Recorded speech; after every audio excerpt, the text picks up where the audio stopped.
Hello everyone and welcome back to the Horror Hut.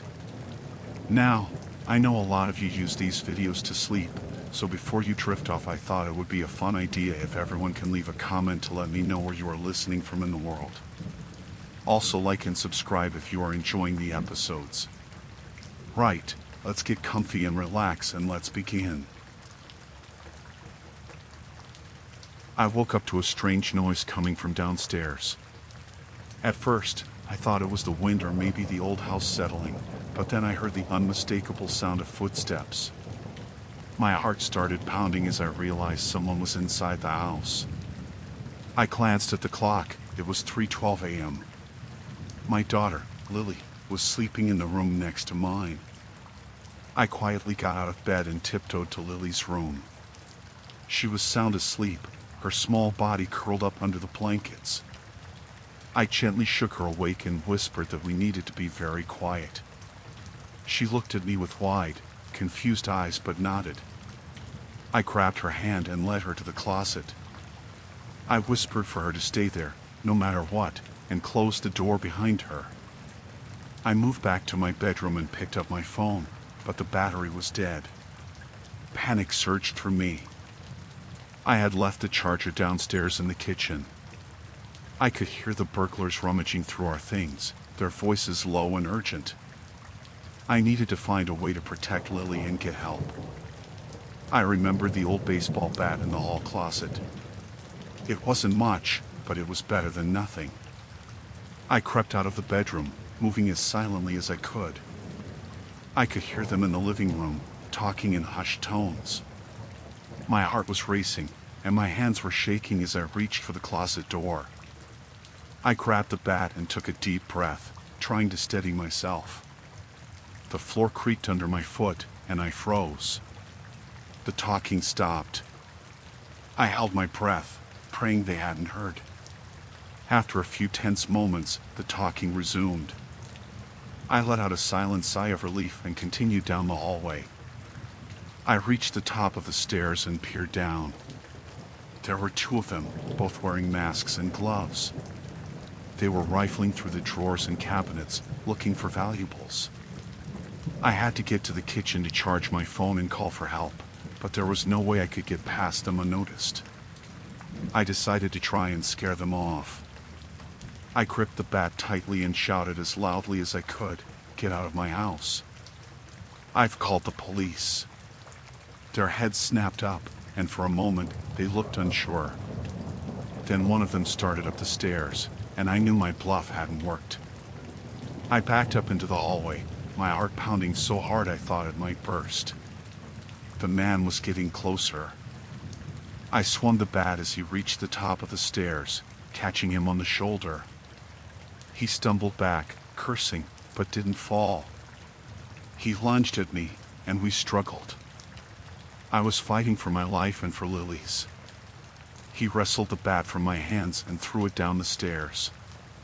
I tried to scream, but he covered my mouth with his gloved hand. The other man was coming up the stairs now, and I knew I couldn't let them find Lily. I bit down hard on his hand, and he yelped, giving me a chance to break free. I ran back to Lily's room and locked the door behind me. I could hear them pounding on the door, shouting angrily. I ran to the window and looked out. We were on the second floor, and there was a small ledge just outside. I opened the window and helped Lily climb out. I followed her, and we inched our way along the ledge to the tree next to the house. We climbed down as quickly as we could. Once we were on the ground, we ran. I didn't know where we were going, but we had to get away from the house. We ran to the neighbor's house and banged on the door. Mrs. Thompson answered, her eyes wide with surprise. I quickly explained what was happening, and she let us in. She called the police while I held Lily, trying to calm her down. It felt like hours before the police arrived, though it was probably only minutes. They searched the house, but the burglars were gone.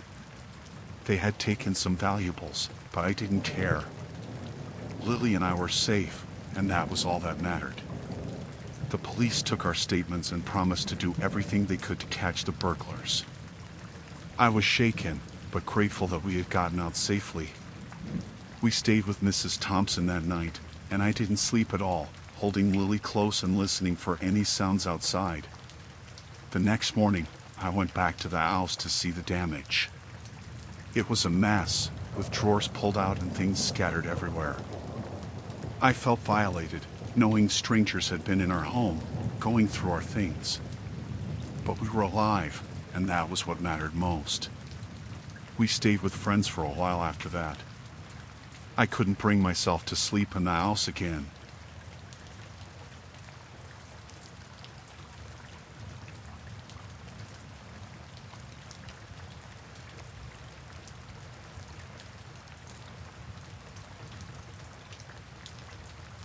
I first noticed him when I left work. It was late, around 9 p.m. I had stayed behind to finish some reports. As I walked to my car, I saw a man leaning against a lamppost, his eyes fixed on me.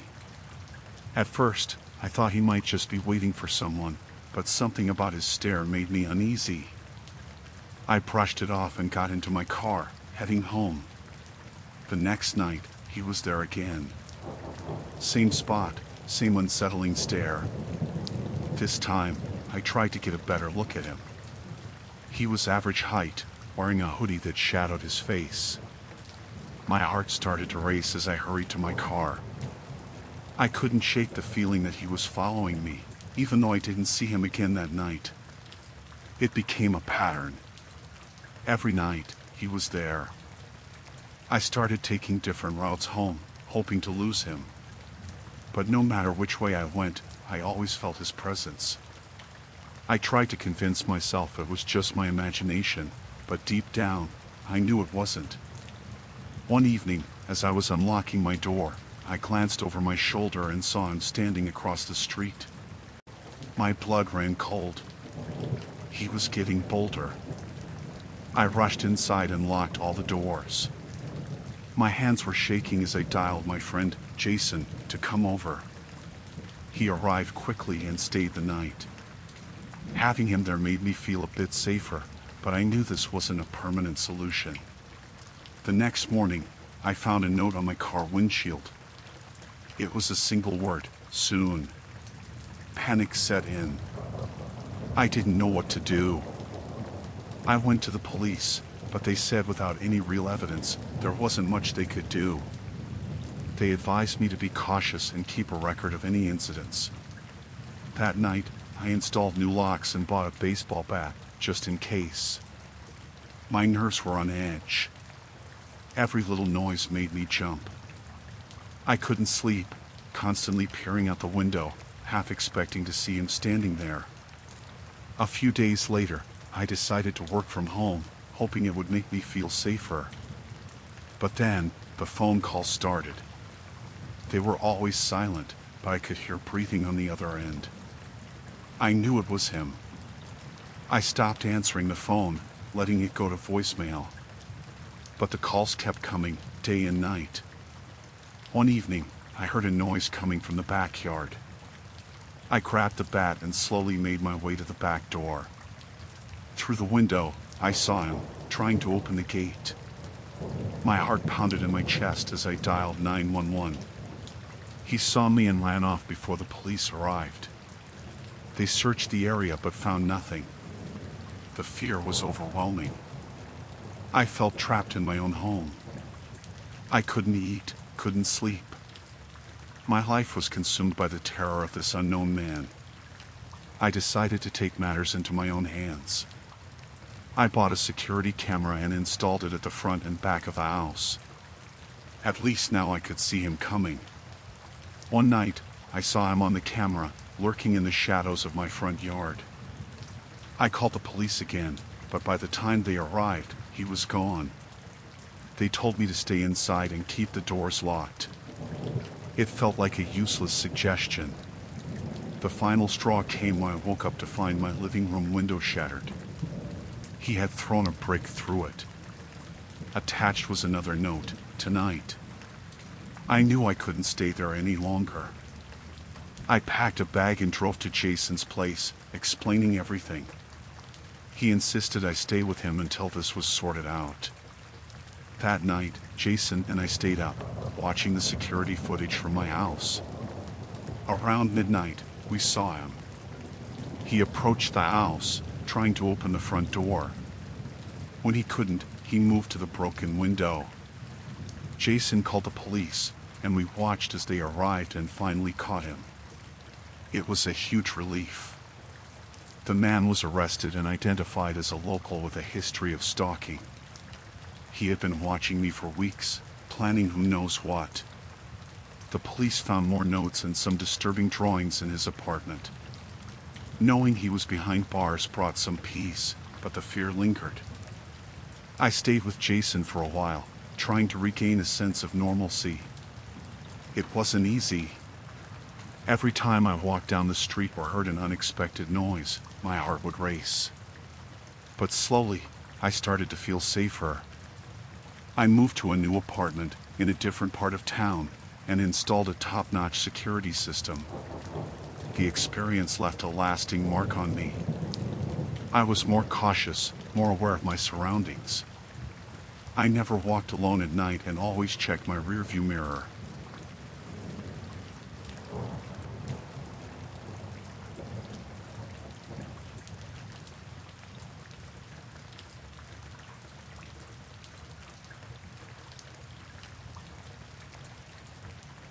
I drove up to the farmhouse, dust trailing behind me.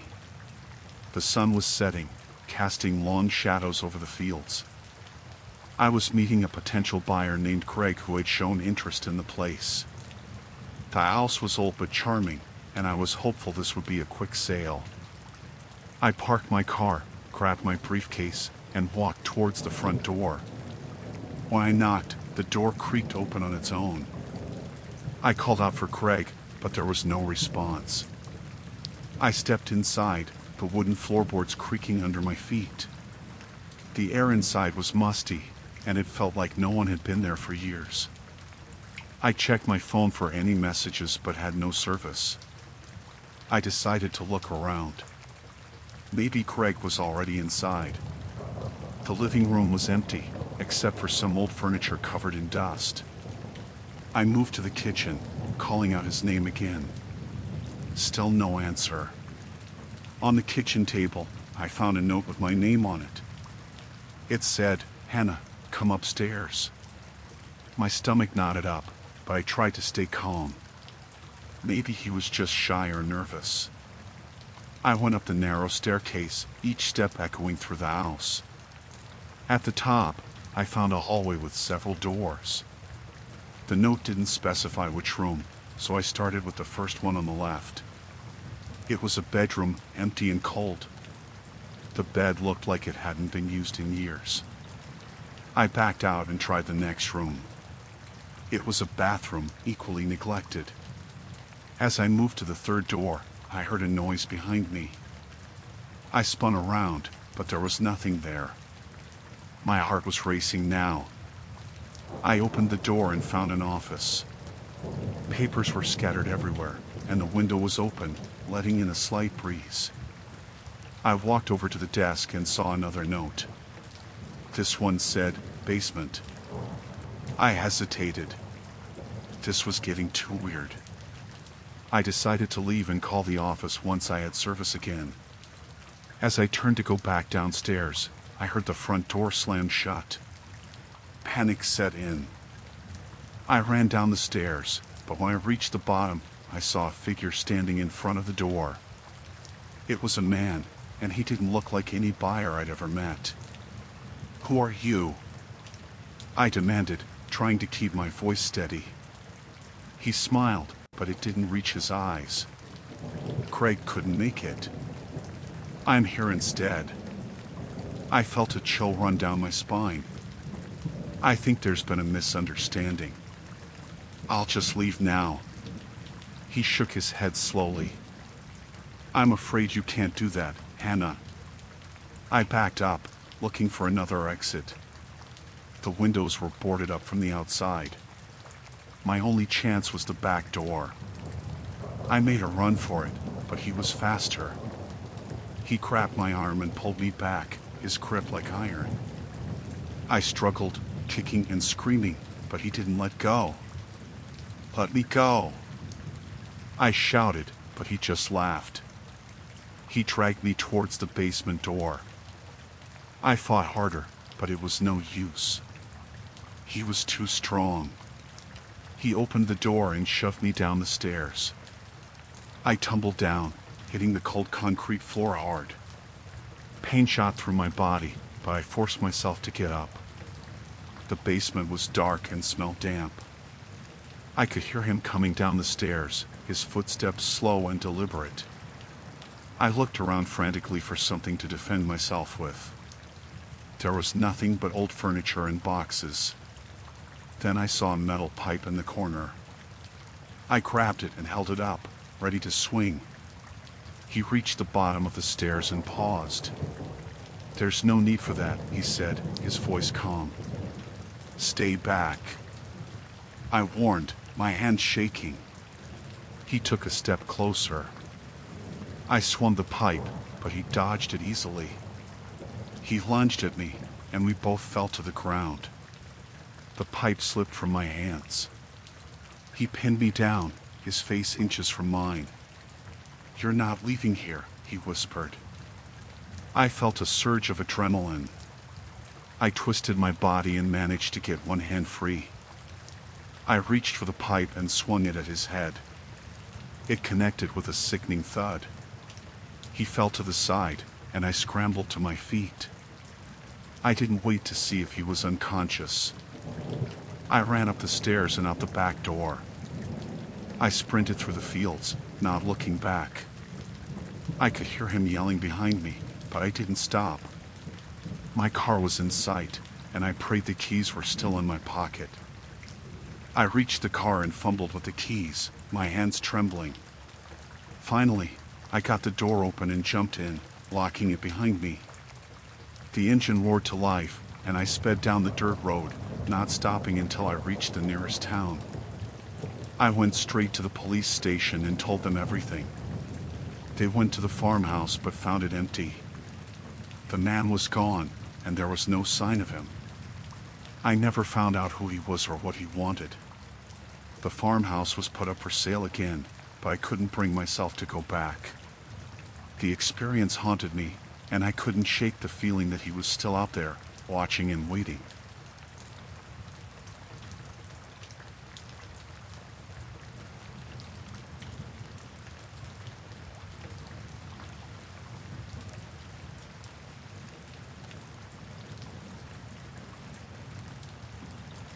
We had just arrived at the rental house by the lake. It was supposed to be a perfect summer getaway. Jason, my best friend, had booked the place for a week. It was a large, old house, but it had charm. There were 6 of us: Jason, his girlfriend Emily, Mike, Sarah, Lisa, and me. The first night, we unpacked and settled in, excited for the days ahead. The next morning, we decided to explore the house. It had a lot of rooms and even an attic. While looking around, I noticed a small door in the back of one of the closets. It was weird, almost like a hidden compartment. I called Jason over, and we opened it together. Inside, there were a few old blankets and some empty cans. It looked like someone had been there recently. We showed the others, and it became a topic of conversation. We joked about it, saying maybe it was a kid's hiding spot. But deep down, it made us all a bit uneasy. We decided to let it go and enjoy our vacation. That evening, we had a barbecue and drank by the lake. The thought of that little room drifted away as we had fun. The next day, while we were out on the boat, Emily realized she had forgotten her phone at the house. She went back alone to get it. When she returned, she looked pale and nervous. She said she felt like someone was watching her from the woods. We laughed it off, saying she was probably just spooked by the isolation. Later that night, we heard strange noises coming from the attic. It sounded like footsteps. Jason and Mike decided to check it out. They grabbed flashlights and went up. We waited downstairs, the tension building. When they came back down, they said they didn't find anything. Just some old furniture and boxes. The following day, Sarah found a broken picture frame in the living room. It wasn't there before. The photo inside was of a family, but none of us recognized them. The glass was shattered, and it looked like it had been thrown. We started to get worried. We couldn't shake the feeling that something was off. That night, we decided to sleep in pairs. The house felt too big and empty. Jason and Emily took the master bedroom, Mike and Sarah stayed in the guest room, and Lisa and I took the living room couches. I woke up in the middle of the night to the sound of creaking floorboards. I sat up and saw a shadow move across the hallway. My heart raced, but I stayed silent. The next morning, I told the others what I saw. Jason suggested we should leave, but Mike insisted we were just scaring ourselves. He said we should stay and enjoy the rest of our vacation. We reluctantly agreed, but I couldn't shake the feeling of being watched. During the day, we tried to keep busy with outdoor activities. But every time we returned to the house, there were more signs. A door left open, items moved, and once, we found muddy footprints leading from the back door to the hidden room. It was clear someone was inside the house with us. One evening, we heard a loud crash from the kitchen. We ran in and found all the drawers and cabinets open, silverware scattered everywhere. Jason yelled out, demanding to know who was there. But no one answered. We called the local police, but when they arrived, they didn't find anything. They said it was probably just an animal. We knew better. By the fifth night, the atmosphere was tense. We decided to stay up in shifts, watching for any signs of the intruder. Around 3 a.m., it was my turn. I sat in the living room, eyes heavy with sleep, when I heard a faint whisper. I turned towards the sound and saw a figure standing in the hallway, just staring at me. I froze, unable to move or speak. The figure stepped forward into the light. It was a man, disheveled and dirty. He looked like he had been living in the woods for a long time. He smiled, but it wasn't friendly. I managed to shout, and the others woke up and came running. The man bolted, disappearing into the night. We packed our things and left immediately. None of us wanted to stay another minute in that house. On the drive back, we were silent, each lost in our thoughts. We reported the incident to the rental agency and the police again, but we never found out who the man was or why he had been living there. That vacation left us all shaken. We realized how vulnerable we were, how quickly a fun getaway could turn into a nightmare. It took a long time for any of us to feel safe again, and we never rented a remote house after that.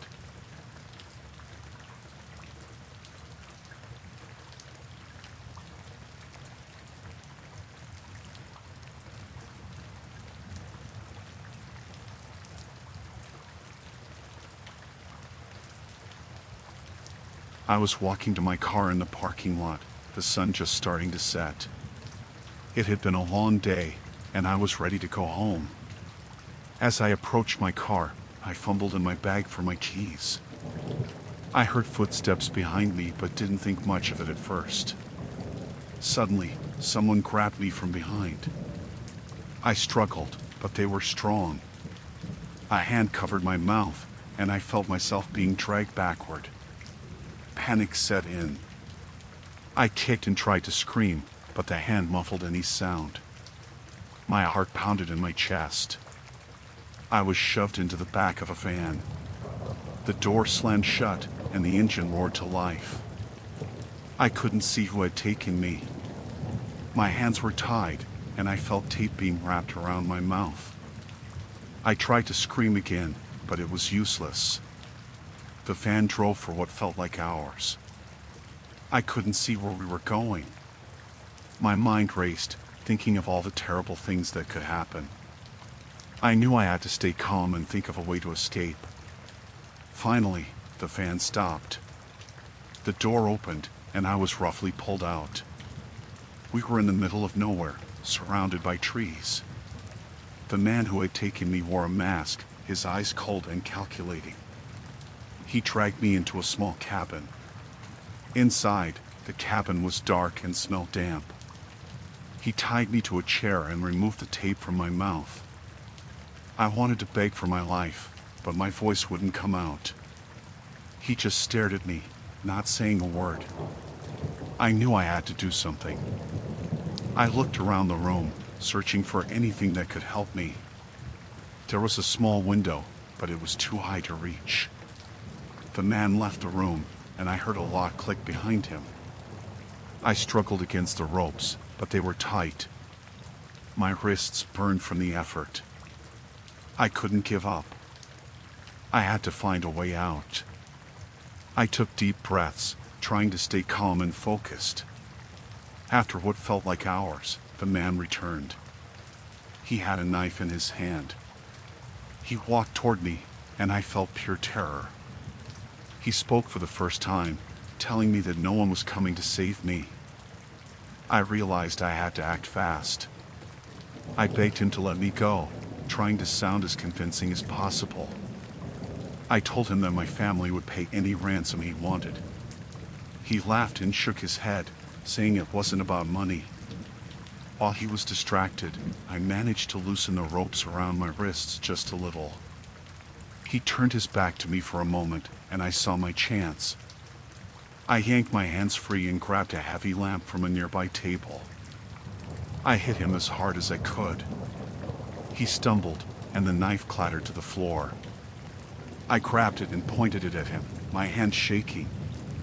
He lunged at me, but I managed to slash his arm. He screamed in pain. I ran for the door, fumbling with the lock.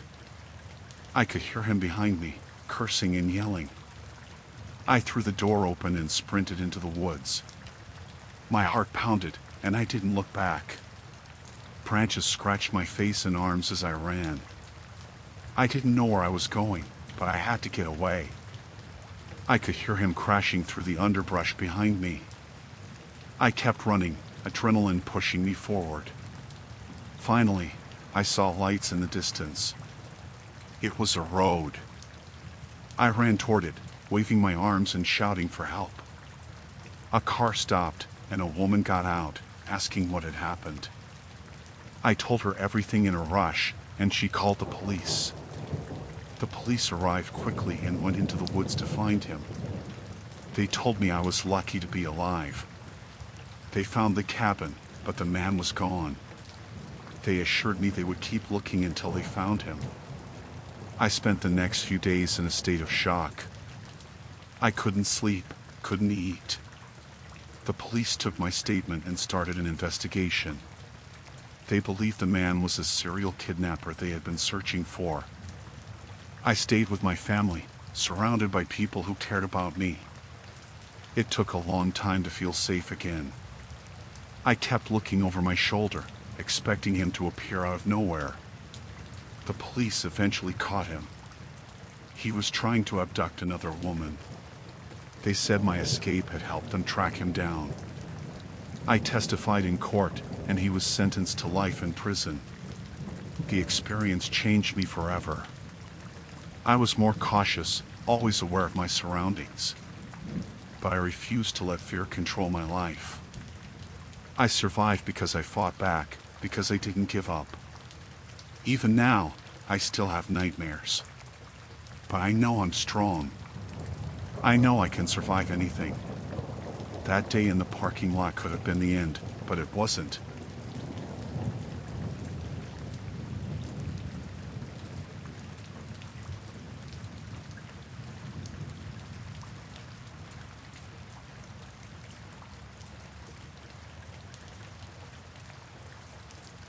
When I rented the apartment for the summer, I was looking forward to a break from my routine. The place was small but cozy, just right for a few months of peace. The first few weeks were perfect. I spent my days exploring the city and my nights relaxing with a book or a movie. One evening, I noticed something odd. My TV had a slight reflection, and I saw a tiny, blinking red light behind me.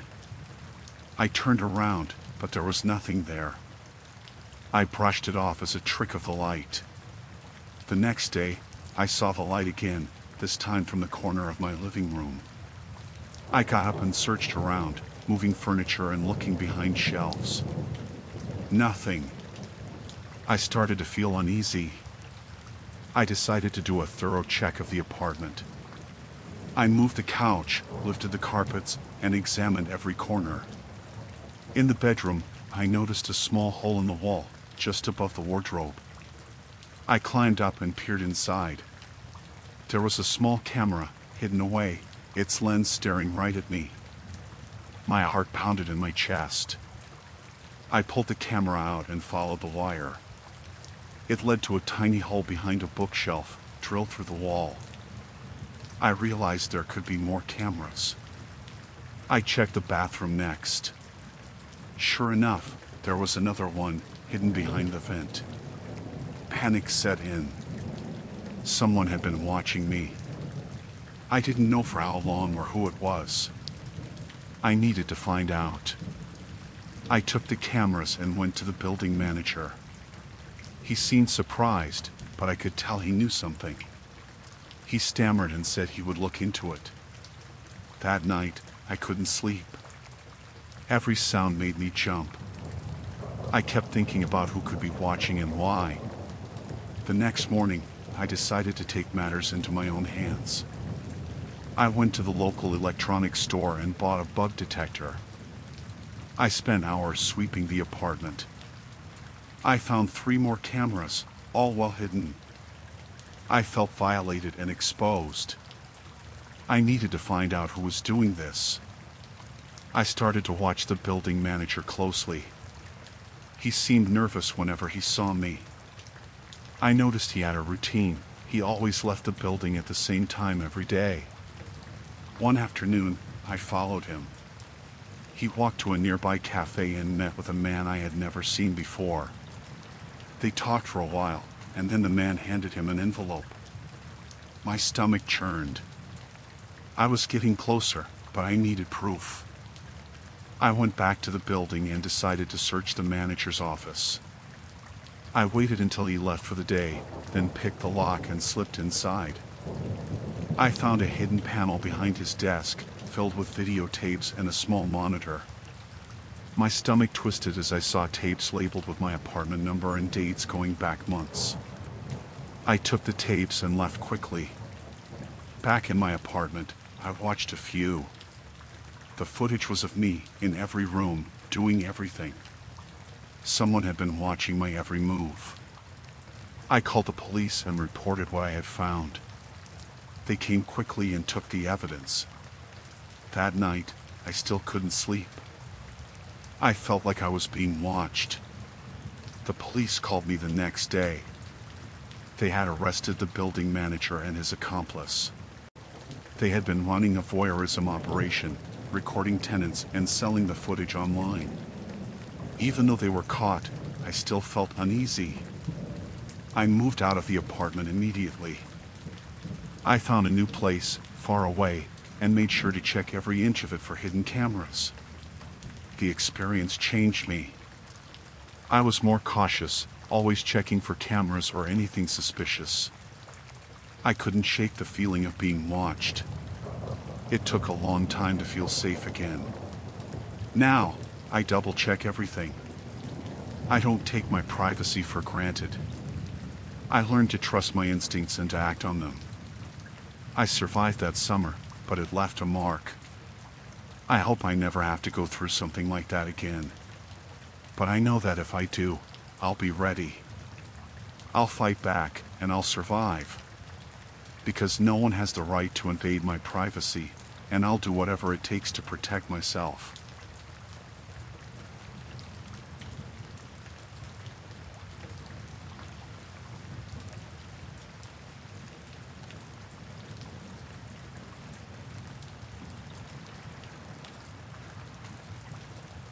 I took a day off work to run some errands and decided to stop by the bank to sort out some bills. The sun was shining, and everything seemed normal as I walked into the bank. There were a few people ahead of me in line, and I remember thinking how slow the line was moving. While I was waiting, I noticed a man near the entrance, acting strange. He kept looking around, almost like he was nervous. My gut told me something was off, but I didn't think much of it. I just wanted to finish my business and get out of there. Suddenly, the doors burst open, and 3 men with masks and guns stormed in. Everyone started screaming and hitting the floor. My heart felt like it was going to explode. One of the robbers fired a shot into the ceiling, and the noise was deafening. "Everyone down," one of them shouted. We all dropped to the floor, trembling. The robbers quickly took control, moving around the room and yelling orders. I couldn't believe this was happening. My mind raced, trying to make sense of the chaos. One of the robbers grabbed the bank manager and forced him to open the vault. Another kept an eye on us, waving his gun around and looking jumpy. I lay there, face down on the cold floor, trying to stay calm. I could hear the robbers shouting at each other, arguing about how much time they had. They sounded scared, which made them even more dangerous. The leader seemed more composed, but he was ruthless, barking orders and threatening anyone who moved. I tried to keep my breathing steady, but it was hard. Every little sound made me jump. I glanced around and saw a woman a few feet away, clutching her child. The kid was crying softly, and I felt a pang of fear for them. One of the robbers, the nervous one, started pacing near us. He kept muttering to himself, and I could see his hand shaking. I knew if he panicked, things could get a lot worse. I needed to stay calm and not draw attention to myself. I noticed the bank manager was stalling, trying to buy time.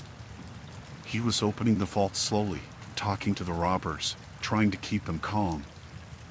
I realized he was doing his best to protect us. It gave me a little hope, but I knew we were still in serious danger. Then, the nervous robber grabbed a woman from the floor and dragged her up. He pointed his gun at her head and yelled at the manager to hurry up. The woman screamed, and everyone else started to cry harder. My heart sank. I felt helpless. I had to do something. I looked around for anything that could help. Near the counter, I saw a phone. If I could reach it, maybe I could call for help. I knew it was risky, but I had to try.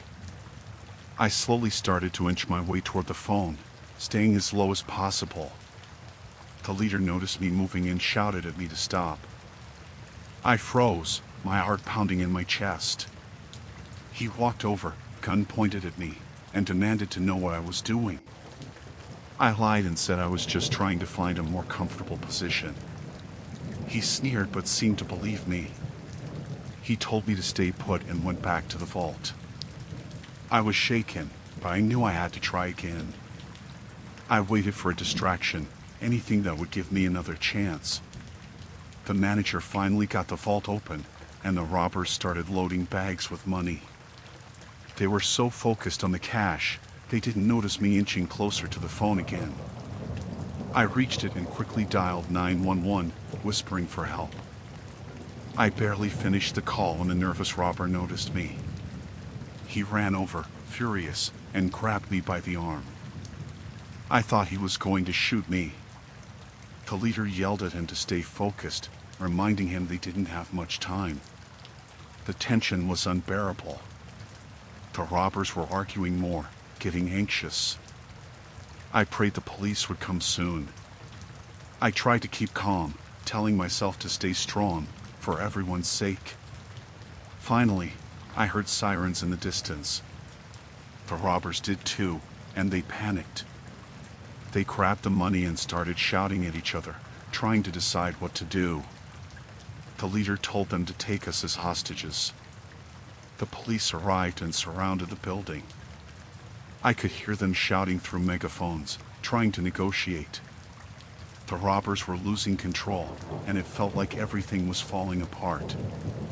One of the robbers grabbed me and another hostage, dragging us to the front of the bank.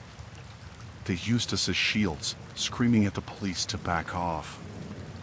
I was terrified, but I knew I had to stay calm. The police tried to talk the robbers down, promising them safe passage if they let us go. The leader was negotiating, but the nervous robber snapped. He pointed his gun at my head, yelling that he was done waiting. I felt the cold barrel against my temple, and I thought it was the end. But then, a shot rang out. The police sniper had taken the shot, hitting the nervous robber. He fell, and his gun clattered to the floor. The other robbers panicked and dropped their weapons. The police stormed in, taking them down quickly. I was pulled to safety, my body shaking uncontrollably. I couldn't believe it was over. The police took statements and checked on everyone. I was in shock but relieved to be alive. The robbers were arrested, and we were all taken to the hospital to be checked out. I still have nightmares about that day. The fear, the feeling of helplessness. But I'm grateful to be alive, and I know how lucky I am.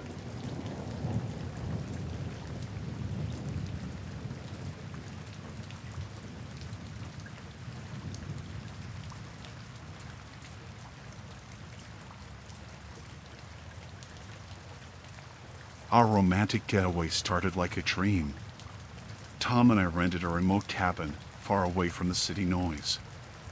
We wanted peace and quiet, just the two of us. The first couple of days were perfect. We hiked, cooked together, and enjoyed the serenity of the woods. On the third night, we were sitting by the fireplace. The only sound was the crackling of the logs. Suddenly, there was a loud bang at the door. We looked at each other, startled. It was almost midnight, and we weren't expecting anyone. Tom got up to check, while I stayed behind, my heart pounding. Tom peeked through the window beside the door and froze. He turned to me, his face pale. "Lisa, there are men outside. They have guns." My stomach dropped. My mind raced, thinking of what to do. Tom quickly locked the door and turned off the lights. We crouched behind the couch, trying to stay calm. The men outside started shouting, demanding we open the door. They banged on the windows, trying to break in. We had no cell service out here, so calling for help wasn't an option. We needed to find another way to signal for help. I remembered the emergency flare kit we had brought with us. Tom grabbed a flare gun from the cupboard.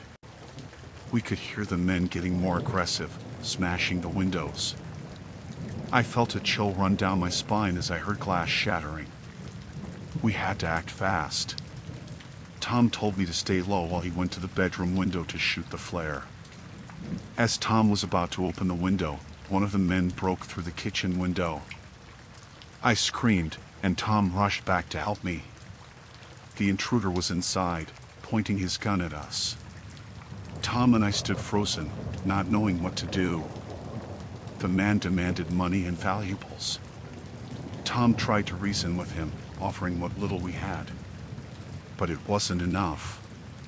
The man became more aggressive, threatening us. Just then, we heard more glass breaking from another room. The rest of the group was inside the cabin. Our situation was getting worse by the minute. One of the men grabbed me, pulling me away from Tom. I struggled, trying to get free. Tom lunged at him, and they started fighting. The man hit Tom with the butt of his gun, knocking him to the ground. I screamed, fearing for Tom's life. Another man pointed his gun at me, telling me to shut up. In the chaos, I noticed Tom gesturing towards the flare gun, which had fallen under the table. I slowly moved towards it, hoping the men wouldn't notice. My hands were shaking, but I managed to grab it. I aimed it at the man closest to me and fired. The bright light blinded him, and he dropped his gun. Tom seized the opportunity, tackling the man who had hit him. They struggled on the floor, while I grabbed the fallen gun. My hands were trembling, but I pointed it at the other intruders, yelling at them to get out. They hesitated, realizing we were not as helpless as they thought. The man Tom was fighting managed to break free and ran out the door. The others followed, cursing and threatening to come back. We didn't wait to see if they would. Tom and I quickly barricaded the doors and windows with whatever we could find. We knew they might return, so we had to be ready. We spent the rest of the night on high alert, watching and listening for any signs of the men coming back. The cabin was eerily quiet, except for our heavy breathing and the occasional crack of the fire. We held each other, trying to stay calm and think of our next move. At dawn, we decided it was too dangerous to stay any longer. We packed our essentials and prepared to leave. We knew the way back to the main road was long and treacherous, but it was our only option. As we stepped outside, the morning sun cast long shadows, making everything look surreal. We moved quickly but cautiously through the woods, constantly looking over our shoulders. Every snap of a twig or rustle of leaves made my heart race. Tom held my hand tightly, assuring me we would make it out of this nightmare. We just needed to keep moving. Hours passed, and we finally reached the main road. We were exhausted but relieved to see a car approaching. We flagged it down, and the driver, seeing our desperate state, agreed to help us. We told him everything, and he drove us to the nearest town. At the local police station, we recounted our ordeal. The officers took our statements and assured us they would search for the men. They also sent a team to the cabin to investigate. We were still in shock, but knowing the police were involved brought some comfort. The officers arranged for us to stay in a nearby hotel until we could return home safely. That night, we barely slept, haunted by the memories of the attack. The reality of what happened was sinking in, and it was hard to process. We were grateful to be alive, but the fear lingered. The next morning, we received news that the police had found evidence of the intruders at the cabin but hadn't caught them yet. We were advised to leave the area and stay somewhere safe. Tom and I packed our bags, ready to put as much distance as possible between us and the nightmare. On the drive back home, we barely spoke.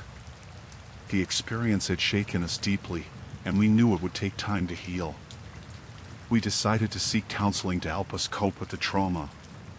We needed to support each other and rebuild our sense of security. As the weeks went by, we slowly started to feel more like ourselves. The nightmares became less frequent, and we found comfort in our routines. We stayed in close contact with the police, who eventually caught the intruders. Knowing they were behind bars helped us sleep a little easier. Our romantic getaway had turned into a terrifying ordeal, but we survived. The experience brought us closer, making us realize how much we meant to each other.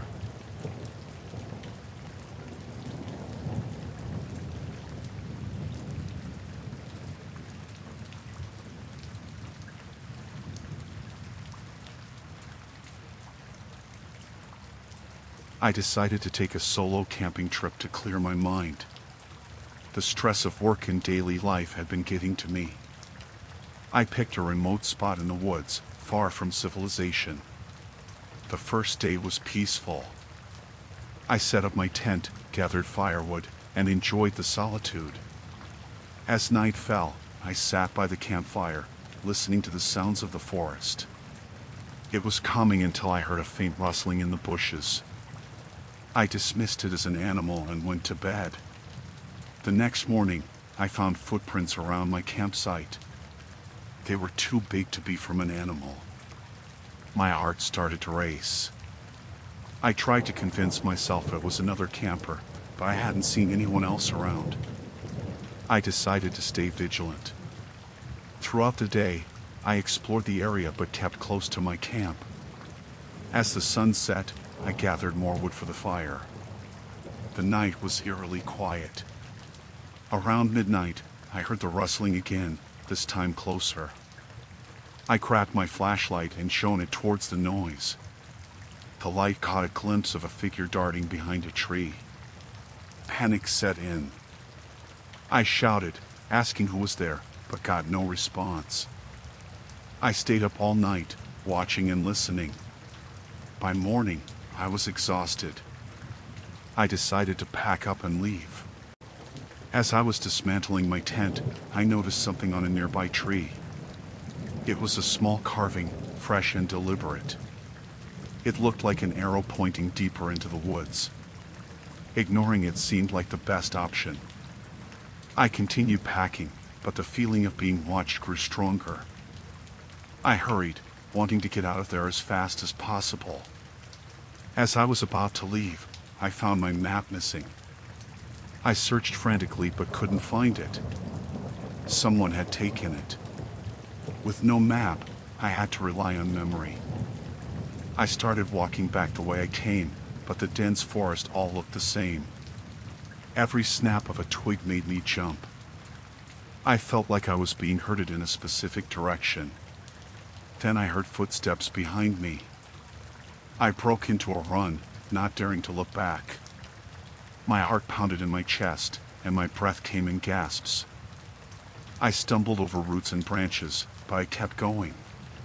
The footsteps seemed to be getting closer. In my panic, I tripped and fell hard, scraping my knees and hands. As I lay there, trying to catch my breath, I saw him. A man, rugged and unkempt, standing a few yards away, holding my map. He stared at me with cold, calculating eyes. I scrambled to my feet and backed away slowly. He didn't move, just watched me. I turned and ran again, faster than before. I could hear him following, his pace steady and relentless. My mind raced, trying to think of a way out. I spotted a small cave ahead and darted inside, hoping he wouldn't see me. I crouched in the darkness, trying to quiet my breathing. Minutes felt like hours as I waited. I heard him walk past the cave, his footsteps fading into the distance. I stayed hidden for a long time, afraid to move. When I finally emerged, the sun was setting. I needed to find my way back before nightfall. I walked cautiously, every sound putting me on edge. I felt like I was being watched again. As darkness fell, I stumbled upon an old, abandoned cabin. It looked like it hadn't been used in years, but it was shelter. I decided to hide there for the night. Inside, the cabin was musty and filled with cobwebs. I barricaded the door with an old table and sat in a corner, clutching a broken piece of wood as a weapon. The silence was oppressive. I tried to stay awake, but exhaustion took over. I woke to the sound of the door creaking open. My heart leaped into my throat as I saw the man standing in the doorway, his silhouette framed by the moonlight. He stepped inside slowly, savoring the fear in my eyes. I backed away, but there was nowhere to go. He spoke in a low, gravelly voice, saying he had been watching me since I arrived. He enjoyed the hunt. My mind raced, trying to think of a way out. I noticed a small window behind me. It was my only chance. I grabbed a piece of wood and lunged at him, catching him off guard. He staggered back, and I took the opportunity to dive through the window. Glass shattered around me as I hit the ground hard. I didn't look back. I ran with everything I had, my lungs burning, my legs feeling like lead. I could hear him cursing behind me. The forest seemed endless, but I pushed on, driven by sheer terror. I stumbled upon a stream and followed it, hoping it would lead me to safety. As dawn broke, I finally saw signs of civilization. A dirt road appeared ahead, and I ran towards it.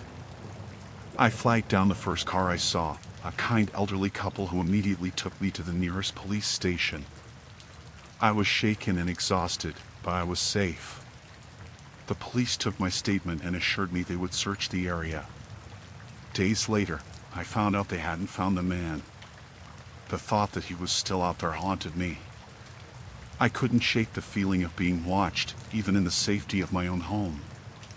The solo camping trip that was supposed to bring peace had turned into a nightmare. I never went camping alone again. The fear stayed with me, a constant reminder of how close I came to losing everything.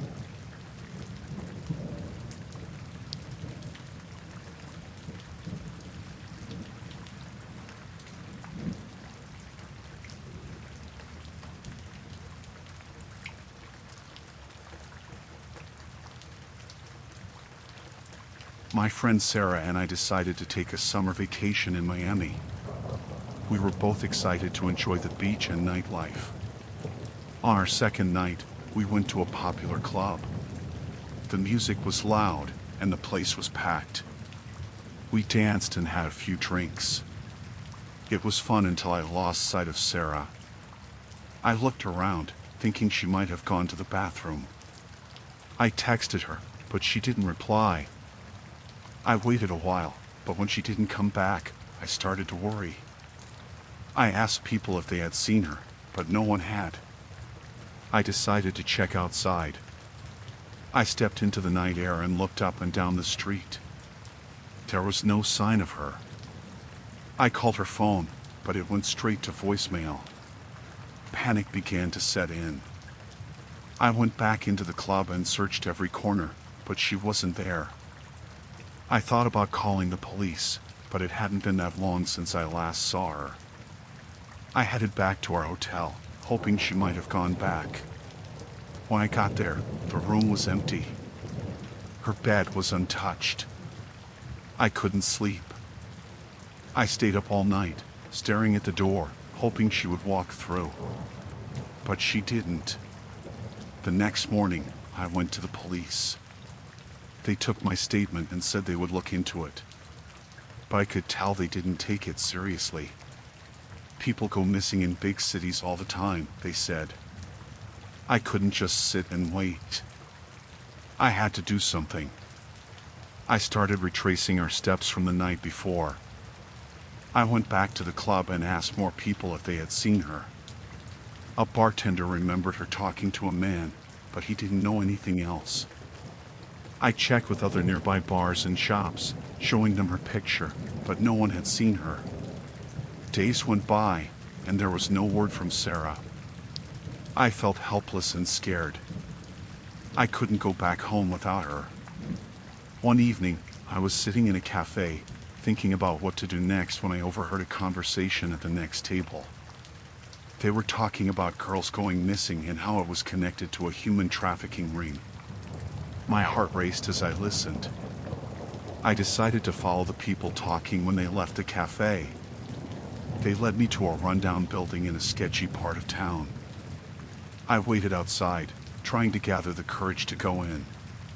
Finally, I took a deep breath and walked up to the door. Inside, the place was dark and smelled terrible. I could hear voices coming from a room down the hall. I crept closer and peeked through a crack in the door. There were women inside, some crying, some looking defeated. My stomach turned when I saw Sarah among them. I knew I couldn't take them all on my own. I needed help. I quietly left the building and called the police, telling them what I had seen. They told me to stay put and that they would send someone. I waited, my heart pounding, afraid someone would notice me. It felt like forever before the police arrived. They stormed the building and rescued the women, including Sarah. I ran to her and hugged her tightly. She was shaken and scared but alive. The police arrested several men involved in the trafficking ring. Sarah told me they had drugged her at the club and taken her while she was unconscious. She didn't remember much, but she was grateful to be free. I stayed by her side as she gave her statement to the police. The whole ordeal felt like a nightmare. We cut our vacation short and went back home. Sarah needed time to recover, and I needed to process everything that had happened. The police assured us that the ring was being dismantled and that the people responsible would face justice. The experience changed us both. We were more cautious and aware of our surroundings. I couldn't stop thinking about the other women who might still be out there, needing help. It haunted me, but I was grateful that we had made it out alive. Sarah and I remained close, our bond strengthened by what we had been through. We knew we were lucky to have found each other in time. The vacation that had started with excitement ended with a terrifying reality that we would never forget. The memories of that night and the days that followed stayed with me. Every time I heard about someone going missing, it brought back the fear and urgency I had felt. I shared our story whenever I could, hoping it would help others stay safe. Life slowly returned to normal, but the shadows of that summer vacation lingered. We couldn't undo what had happened, but we had survived. And that was something to hold on to.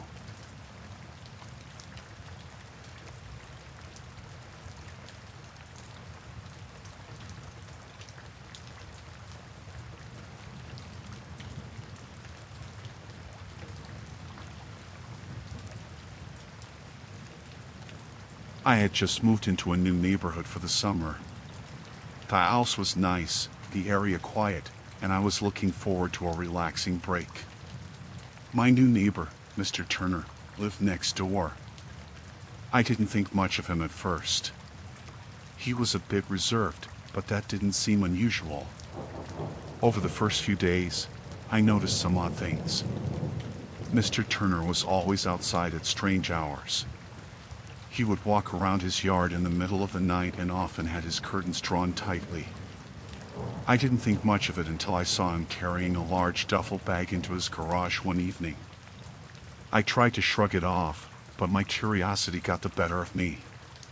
The garage was mostly hidden from view by tall bushes, so I couldn't see what was inside. I figured I'd keep an eye on things, just in case. The more I watched, the more peculiar his behavior became. He had a tendency to hover around the garage, often peeking out and looking around as if he was checking to see if anyone was watching.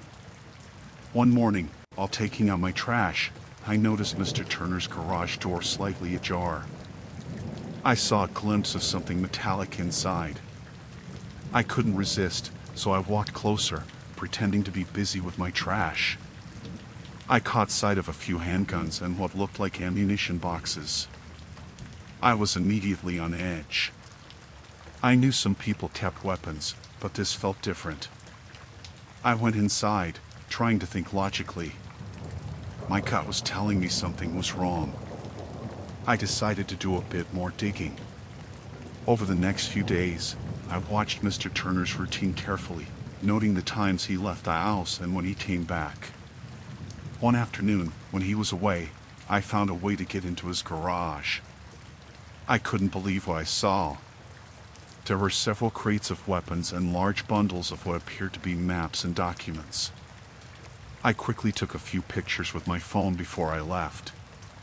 As soon as I got back to my house, I went through the photos. The documents had detailed maps and what looked like plans for some sort of operation. It was unsettling. I could see lines marked on the maps and notes that mentioned various places in town. I had no idea what it meant, but it looked sinister. I knew I had to do something, but I wasn't sure where to start. I was scared but understood that if this was as serious as it seemed, people could be in danger. I decided to call the police, but I didn't want to sound paranoid. I kept it vague, saying I was concerned about unusual behavior from my neighbor.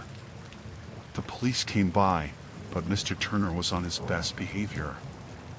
They didn't find anything out of place and left. I felt helpless. It seemed like I needed more evidence.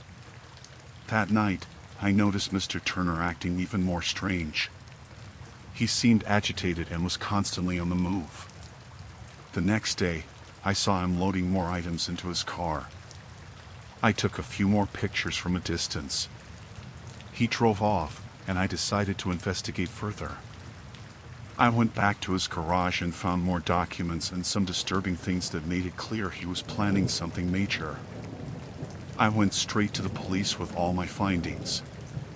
This time, I showed them everything. They took me seriously and said they would investigate further. I was anxious and worried that I had waited too long. A few days later, the police returned and told me that they had found evidence of illegal activities linked to Mr. Turner. They had been able to link him to some criminal organizations. They also found out that he had been planning something dangerous. They arrested him, and the police told me they were working to ensure the safety of everyone in the neighborhood. The relief I felt was immense. I couldn't believe how close I had come to something truly terrible. The neighborhood felt different after that, quieter and more relaxed. I stayed on high alert for a while, just in case. The summer continued, and though it had started with excitement and promise, it ended up being far more eventful than I had anticipated. I learned a lot about being vigilant and the importance of trusting my instincts. I never had any more trouble from Mr. Turner's side of things, and the neighborhood gradually returned to normal. I kept in touch with the police, who assured me that the threat had been contained. Looking back, I am grateful that I acted on my suspicions. It's unsettling to think about what might have happened if I had ignored the signs.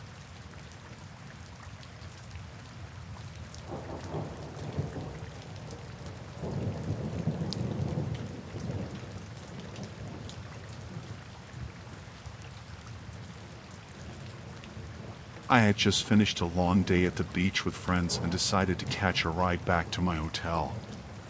It was late, and I was exhausted. I had no intention of waiting for a taxi, so when a car pulled up and the driver offered a ride, I gratefully accepted. The driver seemed nice enough. He was friendly and had a welcoming smile. He asked me about my day and told me he was just driving home. I chatted with him for a bit, feeling comfortable enough to let my guard down. The conversation was light, and he seemed genuinely interested in what I had to say. After a few minutes, I noticed that the scenery outside was unfamiliar. We had left the main road and were driving down a dark, secluded street. My instincts started to kick in. I asked the driver if we were going the right way. He assured me that it was a shortcut and that we'd be there soon. I began to feel uneasy. The friendly demeanor of the driver didn't match the creeping sense of dread I was experiencing. I checked my phone to see if I had lost signal or if there was an app that could help me figure out where I was. My phone was almost dead, and I had no way to check. The driver's demeanor started to change. His smile was gone, and he became more distant. I tried to stay calm and maintain the conversation, hoping it would help distract me from my growing fear. I noticed that he wasn't responding much anymore and that he was driving even further into the darkness. Panic set in when I realized we were on a deserted road, far from where I needed to be. I tried to open the car door, but it was locked. I asked the driver to pull over, claiming I needed to make a call. He didn't respond, and the car continued to speed up. I was trapped. Desperation took over. I searched for a way to get out. I remembered seeing movies where people had escaped moving vehicles by jumping out, but I was terrified of the idea. I looked around, hoping to find something I could use to defend myself or maybe distract him. The driver's focus was solely on the road. I used the opportunity to reach for the door handle again, trying to pry it open. The handle was stiff, but I managed to get it slightly open. My heart raced as I felt the cold air rushing in. The driver glanced at me briefly but quickly looked back at the road. I took a deep breath, gathered my courage, and made a split-second decision. I pushed the door open wider, gripping the handle tightly. The wind hit my face, and I braced myself for the worst. With a sudden push, I threw myself out of the car, rolling onto the gravel and dirt of the road. The pain was sharp, but adrenaline kept me going. I scrambled to my feet, looking for cover. The driver slammed on the brakes, and I heard him yelling, but I didn't look back. I ran into the woods next to the road, hoping it would hide me from view. I kept running, my breath coming in ragged gasps. The darkness of the forest seemed to swallow me up. I was disoriented and scared, but I forced myself to keep moving. I knew I had to find a way to get back to safety. Eventually, I stumbled upon a small house with lights on. I knocked frantically on the door. A middle-aged couple answered, and I explained what had happened. They let me in and called the police for me. I was shaking and exhausted, but relieved to be out of immediate danger. The police arrived soon after and took my statement. They said they would look into it, but they couldn't guarantee they would catch the driver. I was shaken up but grateful to be safe. The couple offered to let me stay the night, which I gladly accepted. The next morning, I was able to get a ride back to my hotel. The whole experience left me rattled. I realized how quickly things could turn dangerous and how important it is to stay alert. I made sure to take extra precautions in the future, always double-checking who I was getting into a car with and being more aware of my surroundings. The summer continued, but I never forgot that night.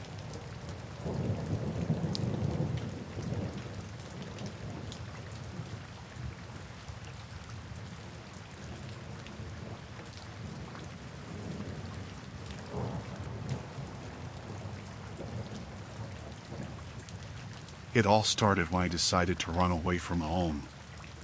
I was 16, and everything felt overwhelming. My parents were always fighting, and I just couldn't take it anymore. I packed a small bag with some clothes and a few personal items, then left early one morning while they were still asleep. I made my way to the train station, my heart pounding the whole way. I planned to catch a train to a nearby city where I thought I could figure things out. The train station was crowded, and I felt a mix of anxiety and excitement. I was free, or at least I thought I was. That's when I met him. He seemed friendly, maybe in his late 20s, with a warm smile and kind eyes. He was sitting on the bench next to where I was waiting, and he struck up a conversation. He asked where I was headed and if I needed any help. I was wary at first but decided to trust him. I was young and scared, and he seemed genuine. We talked for a while, and he told me his name was Mike. He said he was going to the same city and offered to share his train ticket with me. I hesitated but accepted. He seemed like someone who genuinely wanted to help, and I was too overwhelmed to think clearly. When the train arrived, he led me to the correct platform. Everything seemed fine, and I felt a little better. We got on the train together and found a seat. The journey was long, and we talked about everything: my plans, my hopes, and my fears. He listened attentively and offered supportive advice. After a while, I started to notice that his behavior was a bit odd. He would occasionally glance around the train car as if he was checking something. I brushed it off as paranoia. Maybe he was just nervous about the journey, just like I was. Halfway through the trip, Mike suggested we go to the dining car for a drink. I was thirsty and agreed.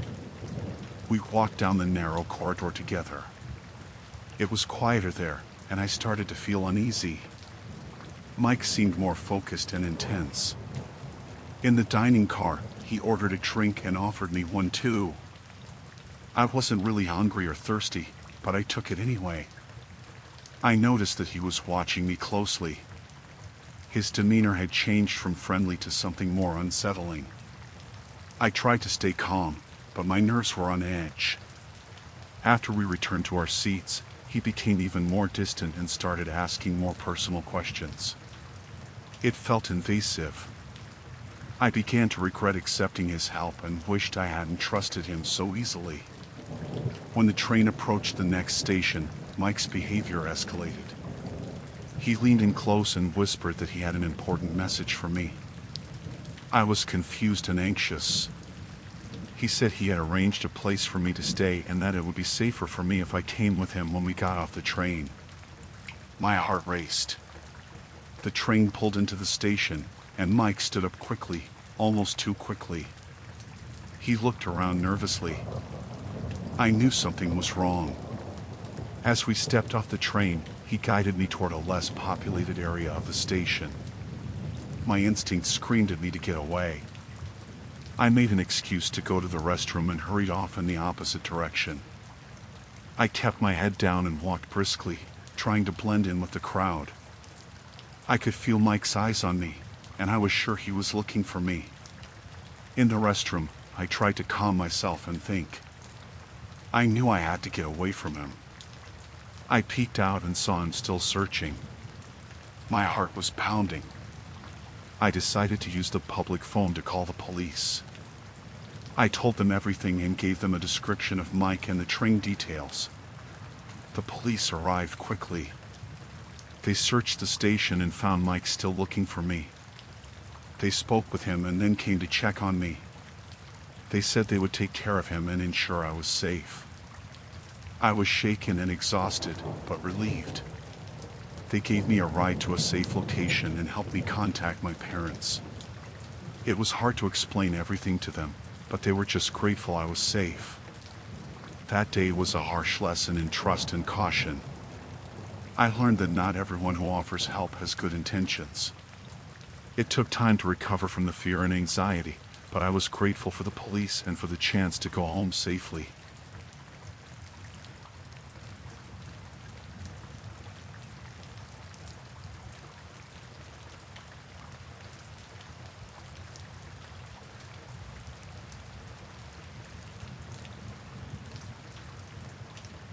I had always loved the outdoors, so I decided to start a business leading wilderness survival trips. This summer, I had a group of 8 tourists signed up for a week-long adventure in the remote woods. We were all set to spend a week hiking, camping, and learning survival skills. It was supposed to be an enriching experience for everyone. The first day went smoothly.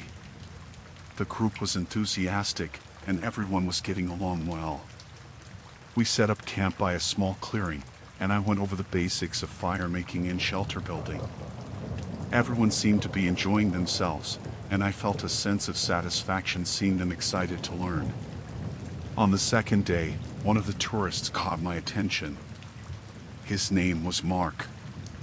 He was very quiet and kept to himself. I noticed he seemed more interested in observing us than participating. At first, I thought he was just shy, but his behavior started to unsettle me as the days went by. Mark began to show up at odd times. He would disappear into the woods alone and return with strange items he wouldn't explain. When asked about it, he would brush off the questions with vague answers. His eyes had a coldness to them that I couldn't ignore. I started to worry, but I didn't want to alarm the other tourists. On the 4th day, things took a darker turn. While we were practicing tracking and foraging, Mark disappeared for a long period. When he finally returned, he looked disheveled and had blood on his clothes. I asked him if he was okay, and he claimed it was from a small animal he accidentally injured. I wasn't convinced, but I let it go, thinking it was just my paranoia. That night, while everyone was sleeping, I heard noises outside the tent. I unzipped it quietly and peeked out. I saw Mark walking around the perimeter of the camp with a flashlight, scanning the area in a methodical way. He wasn't looking for something, he was searching for something specific. The next morning, I confronted him about his behavior. He laughed it off and said he was just checking for wild animals. I wanted to believe him, but I couldn't shake the feeling that something was very wrong. We continued with the trip, but the tension was palpable.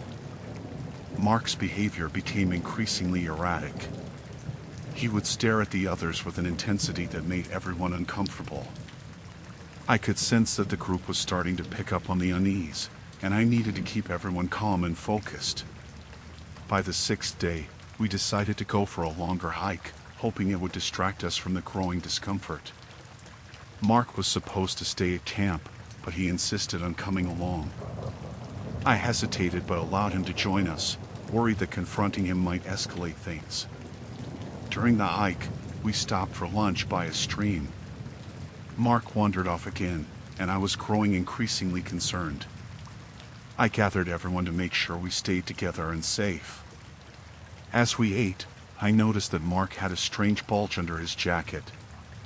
When he went to the bathroom, I saw him placing something in his backpack, something metallic. After lunch, I decided to follow Mark discreetly. I trailed him through the woods, keeping out of sight. He eventually stopped at a secluded spot and took out what looked like a hunting knife and a rope. My heart sank as I realized he was preparing something sinister. It was becoming clear that he wasn't just a strange tourist, he was a threat. I knew I had to act quickly. I returned to the group and tried to keep my composure. I told them that we needed to head back to camp immediately and packed up our things as fast as possible. I didn't want to panic anyone, but I made sure to keep Mark in sight. When we got back to camp, I told everyone we were going to pack up and leave early due to unexpected changes in weather conditions. I started gathering our gear, trying to appear as calm as possible. Mark watched with a strange interest but said nothing. As we were packing, I noticed Mark trying to sneak away with his backpack. I confronted him and asked him where he was going. He claimed he was just going to get some fresh air, but his eyes betrayed his intentions. I decided to call for help, but our cell service was spotty. I used a satellite phone to contact local authorities and explain the situation. They advised me to keep Mark in sight and to stay with the group until help arrived. With a growing sense of dread, I kept everyone together and made sure we stayed in a safe area. Mark became increasingly agitated as the hours passed. He started making erratic movements and talking to himself. I could tell he was losing control. Finally, our rescue team arrived. They found Mark trying to sneak away from the camp. They took him into custody and assured us that we were safe. It was a relief, but I was still shaken. I didn't realize how close we had come to a terrible situation. The authorities later confirmed that Mark had been using the trip as a cover for hunting people. He had a history of violent behavior, and his plans were much more sinister than I had imagined. I felt a mix of relief and guilt, knowing that the trip had almost ended in disaster. The rest of the trip was subdued. We returned home, and everyone was safe. I made sure to follow up with the tourists to ensure they were okay.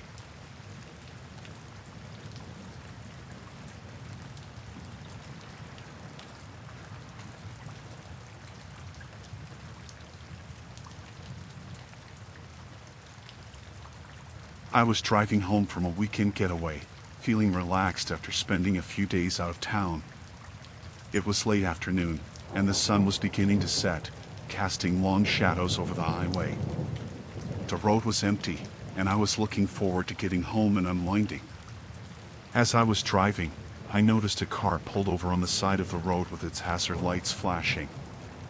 A man was standing next to it, looking around anxiously. He was waving his arms and seemed desperate for help. I was in a good mood and decided to stop and see if he needed assistance. When I pulled over, the man approached my truck. He looked relieved to see me and started explaining that his car had broken down and that he had no cell service to call for help. His story seemed plausible, and I offered to call a tow truck for him. He thanked me and said he would really appreciate it if I could just give him a ride to the nearest service station.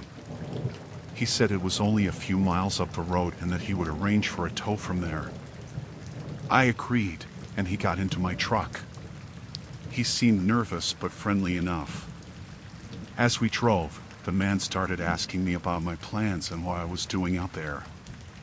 I answered his questions, but his behavior seemed increasingly odd. He would glance nervously out the window and seemed uncomfortable. I tried to stay positive and make small talk, but it was clear he was preoccupied.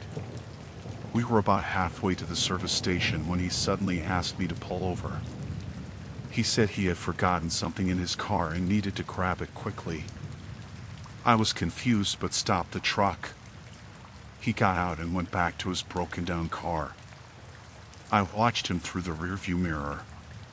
As I waited, I noticed more movement around his car. At first, I thought it was just the wind or shadows playing tricks, but then I saw other people approaching from the trees. They were dressed in dark clothing and seemed to be carrying something. My heart started racing as I realized the situation might not be as it seemed. The man returned to my truck, but now he had a different look on his face. He was no longer anxious, but rather had a cold, calculating look. I started to get a bad feeling, and when he got back in the truck, he told me to keep driving. His tone had changed, and it was clear he was no longer interested in a friendly conversation. Before I could react, the people from the trees started moving towards my truck. I could see they were carrying crowbars and other tools. Panic set in, and I realized I was in serious trouble. The man next to me quickly turned to face me, pulling out a knife.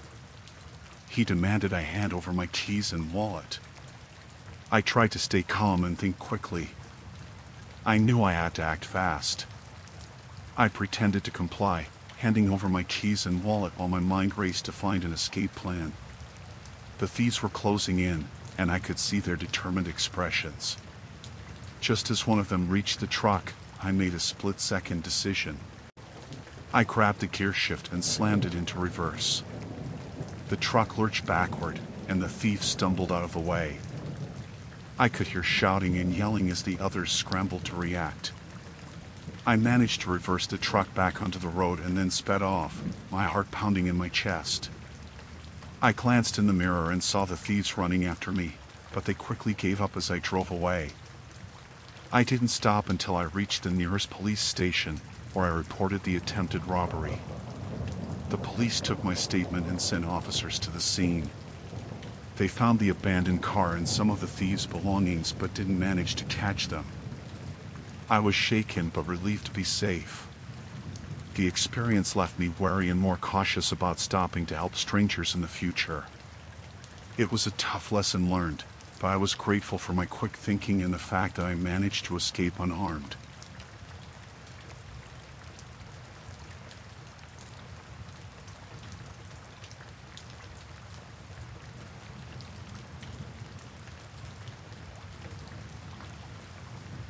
I had decided to go for a jog in the park one evening. The weather was perfect, and I wanted to clear my mind after a long day. The park was pretty big, with lots of winding paths and trees. It was my favorite place to run because it felt peaceful and safe. I started off on my usual route, listening to my music and enjoying the fresh air. There were a few other joggers and people walking their dogs, but it wasn't too crowded. I felt good, pushing myself to run a bit faster than usual. After about 15 minutes, I noticed someone behind me. At first, I didn't think much of it. People often ran in the park. But something felt off. I glanced over my shoulder and saw a man jogging at a steady pace, not too far behind me. He looked ordinary, but there was something about the way he was watching me that made me uneasy. I tried to ignore it and kept running. Maybe he was just going the same way. But as I took a few more turns, he stayed right behind me. My heart started to race, not from the running, but from fear. I decided to test my suspicion and took an unusual route, one I didn't normally use. He followed. Panic set in. I needed to lose him. I picked up my pace, hoping to outrun him. But he matched my speed. My mind was racing. What did he want? Why was he following me? I couldn't think straight, just focused on getting away. I spotted a fork in the path up ahead. I knew one way led deeper into the park, more secluded, while the other led to the main road. I took the path to the main road, hoping to find more people and possibly some help. But he was still there, getting closer. I could hear his footsteps behind me, getting louder. My breathing was heavy, and my legs were starting to burn. I needed a plan. Up ahead, I saw a small wooded area. If I could hide there, maybe he'd pass by without noticing. I darted off the path and into the trees, crouching down behind some bushes. I tried to control my breathing, listening for his footsteps. They slowed down, and I heard him walking, looking around. I prayed he wouldn't find me. He stopped right near where I was hiding. My heart felt like it was going to explode out of my chest. I could see his shoes through the leaves. He stood there for what felt like forever, then finally moved on. I waited a few more minutes, making sure he was gone. Slowly, I crept out of my hiding spot and looked around. The path was clear. I needed to get out of the park and find help. I started jogging again, but cautiously, looking over my shoulder every few seconds. I didn't see him, but I couldn't shake the feeling that he was still out there, somewhere. I reached the main road and felt a wave of relief. There were more people around, and I felt safer. I saw a group of joggers and decided to stick close to them. I kept running until I reached a convenience store near the park entrance. I went inside and told the cashier what had happened. He let me use the phone to call a friend to come pick me up. While I waited, I couldn't stop thinking about the man. Why had he followed me? What would have happened if he had caught me? My friend arrived, and I felt a sense of safety wash over me as I got into the car. I told her everything on the way home. She was as scared as I was and suggested we report it to the police. I agreed, and we went to the station to file a report.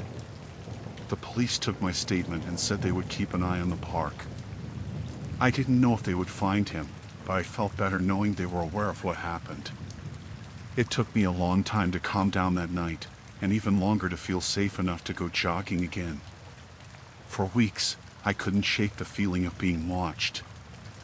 I stopped running in the park and joined a gym instead. Every time I saw someone who looked remotely like him, my heart would race, and I'd feel that same panic. It's been a few months now, and I'm slowly starting to feel normal again.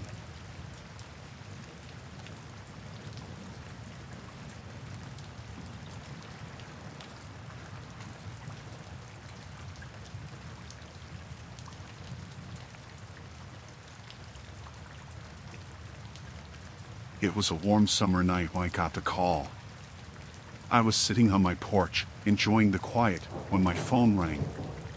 The voice on the other end was frantic, saying there had been an emergency at the school where I taught. They said I needed to come immediately. I didn't recognize the voice, but in my rush, I didn't question it. I grabbed my keys and drove to the school. The streets were empty, and as I pulled into the parking lot, I noticed there were no other cars. It struck me as odd, but I was too worried to think much of it. I got out of my car and headed to the main entrance. The doors were unlocked, which was unusual for this time of night. I stepped inside and called out, but there was no answer. The halls were dimly lit, and my footsteps echoed as I walked through the building. I checked the classrooms one by one, but they were all empty. My heart started to race as I realized something wasn't right.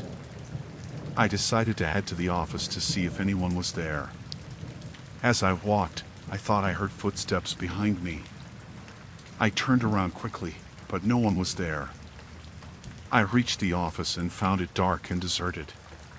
Panic set in. I tried to call the number that had contacted me, but there was no answer. I felt a chill run down my spine. I was alone, and it was clear that something was very wrong. I decided to leave and call the police. As I turned to head back down the hall, I saw a shadow move out of the corner of my eye. I froze, my heart pounding.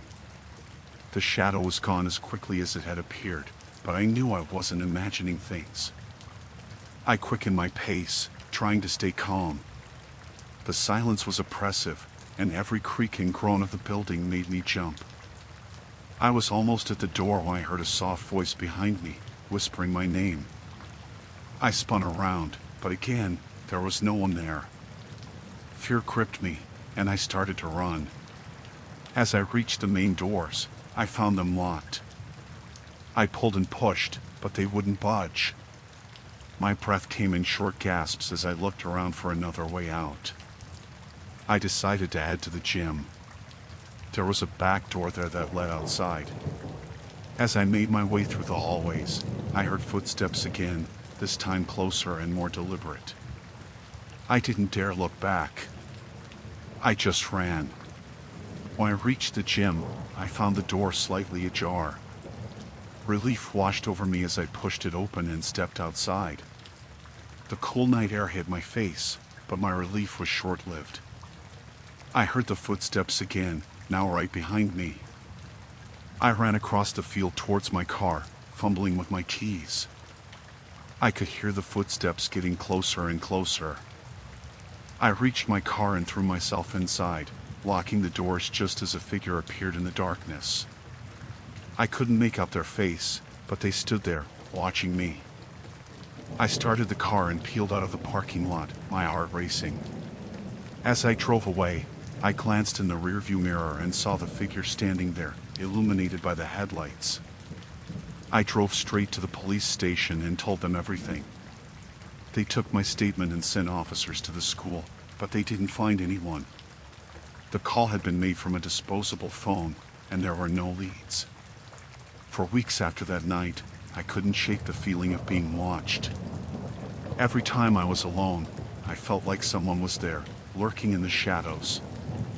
I changed my routine, always looking over my shoulder. Eventually, the fear started to fade, but I never felt completely safe again. I still don't know who called me that night or what they wanted, but I do know that they had planned to trap me. I am grateful I managed to get away, but the experience has left me on edge.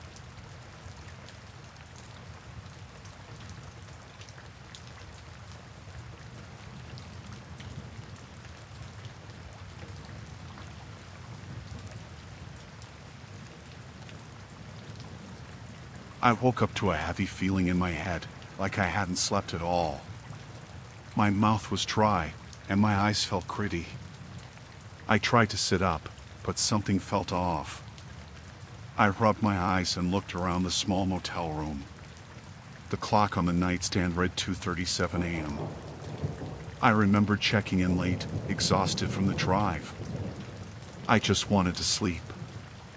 I stood up and walked to the door, but when I tried to open it, it wouldn't budge. I pulled harder, thinking it was stuck, but it didn't move. I realized then that it was locked from the outside. My heart began to race. Why would anyone lock me in? I checked the windows next. They were nailed shut. Panic set in. I felt trapped, like a caged animal. I banged on the door, shouting for help, but no one answered. The walls were thin. I remembered hearing the TV from the next room earlier. Surely someone would hear me. Minutes felt like hours. I kept banging and shouting, but there was no response. I looked around the room for something to use, something to break the door or windows. There was a small chair and a bedside lamp, but they seemed useless. I decided to try my phone. Maybe I could call for help. I searched for it, but it was nowhere to be found. I clearly remembered leaving it on the nightstand. My mind raced with thoughts. Did someone take it while I was asleep? Who would do this? Suddenly, I heard a noise outside the door. It was faint, like someone trying to be quiet. I pressed my ear against the door, straining to hear. There was a shuffling sound, and then silence. My breath caught in my throat. Someone was out there. I backed away from the door, my mind racing. I needed a plan. I grabbed the chair and placed it under the doorknob, hoping it might slow them down if they tried to come in. I took the lamp and smashed it on the floor, picking up a shard of glass for protection. The room was eerily silent. Every creak and groan of the old building seemed amplified. I sat on the bed, gripping the glass shard tightly, my eyes fixed on the door. Time seemed to stretch endlessly. Then, the doorknob rattled. I froze, my heart pounding in my chest. The chair under the knob shook as whoever was outside tried to open the door. They pushed harder, and the door creaked but didn't open. The rattling stopped, and there was a low, frustrated growl. I heard footsteps moving away from the door. I exhaled, not realizing I had been holding my breath. But the relief was short-lived. I knew they would come back. I had to find a way out, and fast. I examined the room again. The bathroom door was open, and I remembered there was a small window above the shower. It was my only chance. I ran to the bathroom and climbed into the tub. The window was tiny, but I thought I could squeeze through. I pushed at the window, but it was stuck. I used a shard of glass to pry at the edges, and finally, it gave way. I pulled myself up and wriggled through the opening. The glass scraped my arms, but I didn't care. I just needed to get out. I fell to the ground outside with a thud, the impact knocking the wind out of me. I lay there for a moment, gasping for breath. The night air was cool against my skin, and I felt a moment of relief. But I knew I wasn't safe yet. I got up and ran, not looking back. The motel was isolated, surrounded by trees and darkness. I didn't know where I was going, but I had to put as much distance as possible between me and the motel. I stumbled through the woods, branches scratching my face and arms. My heart pounded in my ears, and every rustle of leaves made me jump. I felt like I was being hunted. After what felt like hours, I saw headlights in the distance. A road. I ran towards it, waving my arms frantically. A car slowed down and stopped. The driver rolled down the window, a concerned look on his face. I quickly explained my situation, and he let me in. We drove to the nearest town, and I called the police. They went to the motel, but there was no sign of the person who had locked me in. My belongings, including my phone, were gone. I still don't know who did it or why.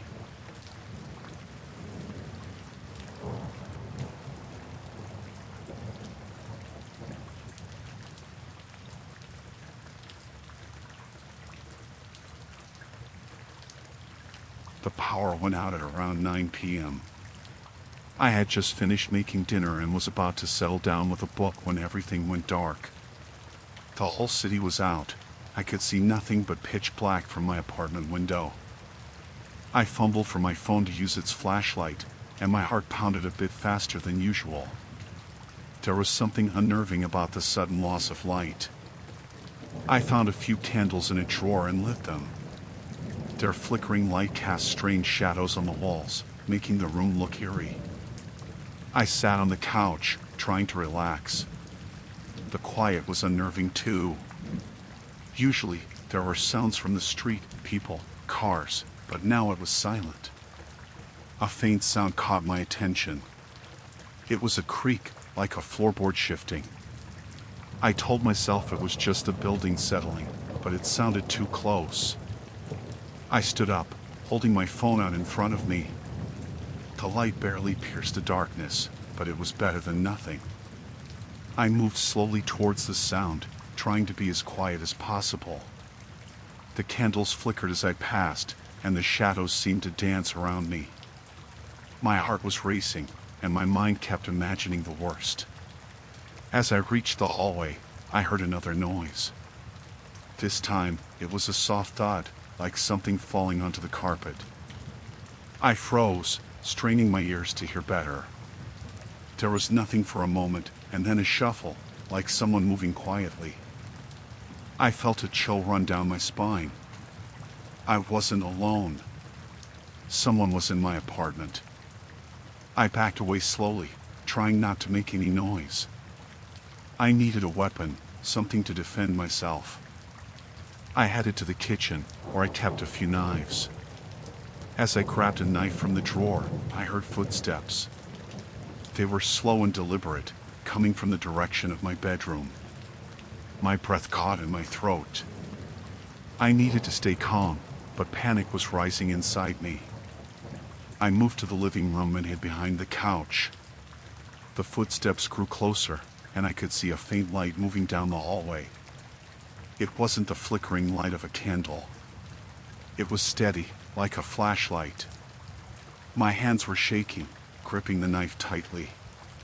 The light swept into the living room, illuminating the furniture and the walls. I could hear my own heartbeat, loud and fast. The intruder was close. I held my breath, trying to make myself as small as possible behind the couch. The footsteps stopped, and the light paused in the center of the room. I could see the shadow of the intruder on the wall. They were tall and moved with a sense of purpose. I felt a surge of fear. I had to get out of here. I slowly crawled towards the back door, keeping low to the ground. The intruder's light moved again, sweeping across the room. I reached the door and tried to open it as quietly as possible. The hinges creaked, and I froze. The light turned towards me, and I knew I had been spotted. I bolted, running out into the hallway. The intruder was right behind me, their footsteps pounding on the floor. I ran down the stairs, my knife still in hand. The building was completely dark, and I stumbled several times, almost falling. I reached the ground floor and burst out the front door. The street was just as dark as my apartment, but at least I was outside. I kept running, not daring to look back. I could hear the intruder behind me, their footsteps echoing in the empty streets. I turned a corner and hid behind a dumpster, trying to catch my breath. My heart was racing, and I could feel sweat running down my back. I listened, but I couldn't hear the footsteps anymore. Maybe I had lost them. I stayed there for what felt like an eternity, afraid to move. The city was still dark, and the silence was almost oppressive. Finally, I peeked out from behind the dumpster. The street was empty. There was no sign of the intruder. I slowly made my way back to my apartment, keeping to the shadows. When I reached my building, I looked around carefully before entering. I took the stairs back up to my floor, my knife still in hand. The door to my apartment was open, and I could see the faint glow of my candles inside. I stepped in cautiously, ready for anything. But the intruder was gone. I closed the door behind me and locked it, my hands still shaking. I called the police, and they arrived quickly. They searched the apartment but found no one. The officer said it was likely someone taking advantage of the blackout to break in, but that didn't make me feel any better. I knew I wouldn't sleep that night.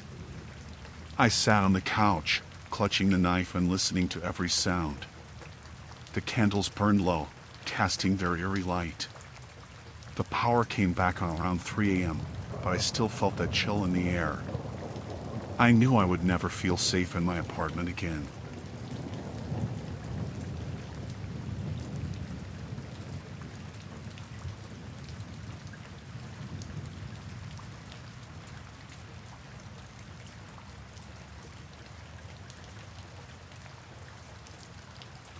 We were all gathered at the beach, celebrating the end of summer.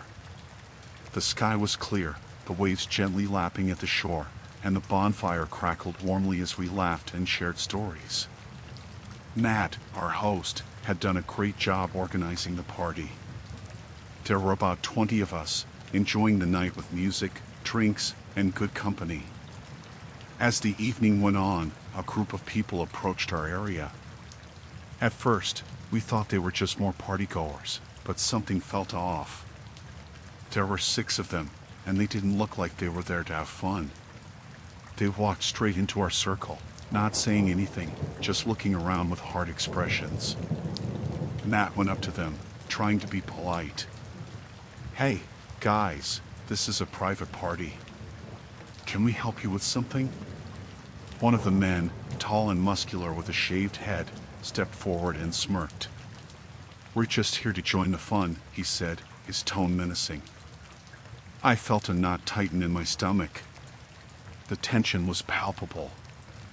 The strangers didn't wait for an invitation. They grabbed drinks and made themselves comfortable. Matt tried to defuse the situation, offering them food and trying to keep the peace, but it was clear these guys were looking for trouble. Things escalated quickly. One of them shoved Matt, and he stumbled back, his eyes wide with shock. "Hey, there's no need for that," he said, trying to keep his voice calm. The guy who pushed him laughed, a harsh sound that sent chills down my spine. Before we knew it, they started picking fights, pushing people around and smashing our stuff. One of them grabbed a girl named Lisa, pulling her close and making crude comments. She screamed, and her boyfriend tried to intervene, only to be punched hard in the face. Panic spread through the group.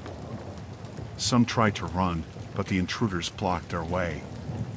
Matt's friend, Jake, managed to slip away unnoticed, and I hoped he was going to get help. I stayed close to the bonfire, my heart racing, looking for anything I could use to defend myself. The guy with the shaved head spotted me. He grinned, a predatory look in his eyes, and started walking towards me. I backed away slowly, trying to keep the fire between us. He picked up a bottle and smashed it against a rock, brandishing the jagged edge like a weapon. "Don't make this harder than it needs to be," he said, his voice low and threatening. I glanced around, desperate for a way out. My friends were either being held or trying to hide, the party atmosphere completely shattered. Out of the corner of my eye, I saw Matt grab a piece of driftwood. He swung it at one of the attackers, knocking him to the ground. That moment of chaos gave me a chance. I grabbed a burning piece of wood from the fire and held it out in front of me. "Stay back," I shouted, my voice shaking. The man with the shaved head paused, eyeing the flaming torch warily. "You're going to regret this," he snarled, but he didn't move closer. Suddenly, there were shouts from the edge of the beach. Flashlights cut through the darkness, and I saw a group of people running towards us. Jake had found help. The intruders hesitated, and then, realizing they were outnumbered, they started to back off. "Let's get out of here," one of them yelled. They ran off into the night, leaving us shaken but alive.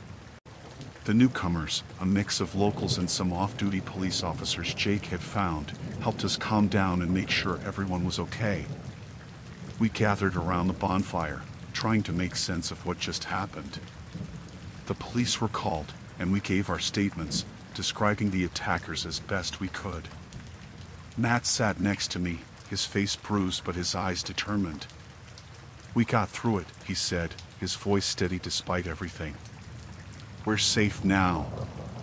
The rest of the night was a blur of police lights and worried conversations. We packed up our things and left the beach, sticking together until we all made it home.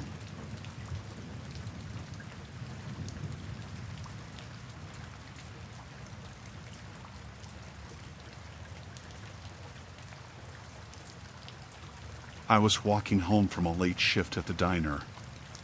It was a summer evening, and the sun had just dipped below the horizon. I had been working all day and was tired. I wanted to get home quickly, so I decided to take a shortcut through an alley that I usually avoided after dark. The alley was poorly lit, with only a few dim streetlights casting weak shadows on the cracked pavement. As I walked, I tried to ignore the uneasy feeling in my stomach. The alley was narrow, and the buildings on either side were old and seemed to close in on me. I could hear the distant hum of traffic and the occasional sound of footsteps echoing off the walls. About halfway through, I noticed a group of men standing near the far end of the alley. They were talking amongst themselves and seemed to be paying more attention to each other than to me. I hoped they would not notice me, but as I approached, I could see them glance in my direction. One of the men broke away from the group and started walking towards me. He looked rough and had a sneer on his face. I quickened my pace, hoping to pass by them without incident. Just as I was almost past, the man stepped in front of me and blocked my way. He was tall and built, and there was something intimidating about him. "Hey there," he said in a gruff voice. "Where are you headed?" I tried to stay calm and polite. Just on my way home. I'm in a hurry. The man smirked and called over his friends. They began to surround me, closing off any chance of escape. My heart started to race. I knew I had to think quickly. They didn't seem to have good intentions, and their expressions grew more menacing as they gathered around. One of the men reached into his jacket, and I noticed a glint of metal. I couldn't tell if it was a weapon, but it made me even more anxious. I decided to act fast. I needed to create a distraction or find a way to get out of this situation. "Look, I don't want any trouble," I said, trying to sound as sincere as possible.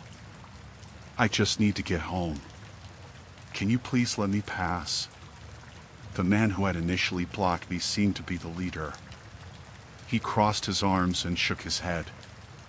"You think you can just walk away? We have other plans." My mind raced as I searched for a way out. I spotted a fire escape ladder attached to one of the buildings. It was rusty but looked like it might be usable. I had to get their attention away from me and make a break for it. In a split-second decision, I took a deep breath and shouted, "Hey, what's that over there?" I pointed toward a dumpster at the other end of the alley. The men turned their heads, and I seized the moment.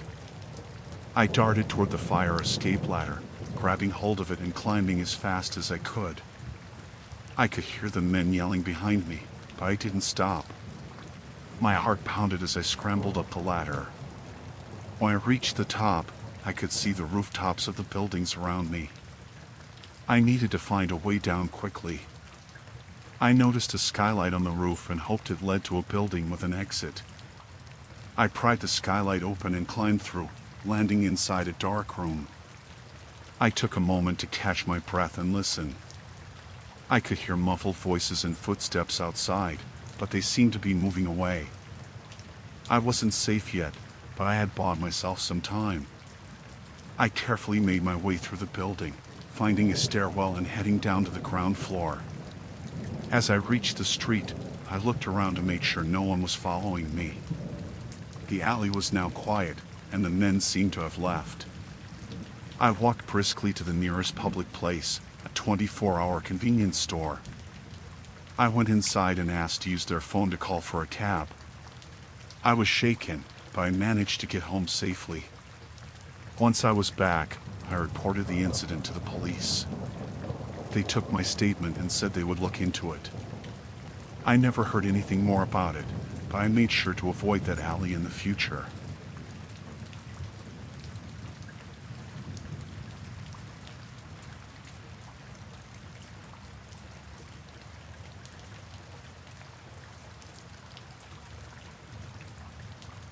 I was home alone with my 2-year-old son, Liam.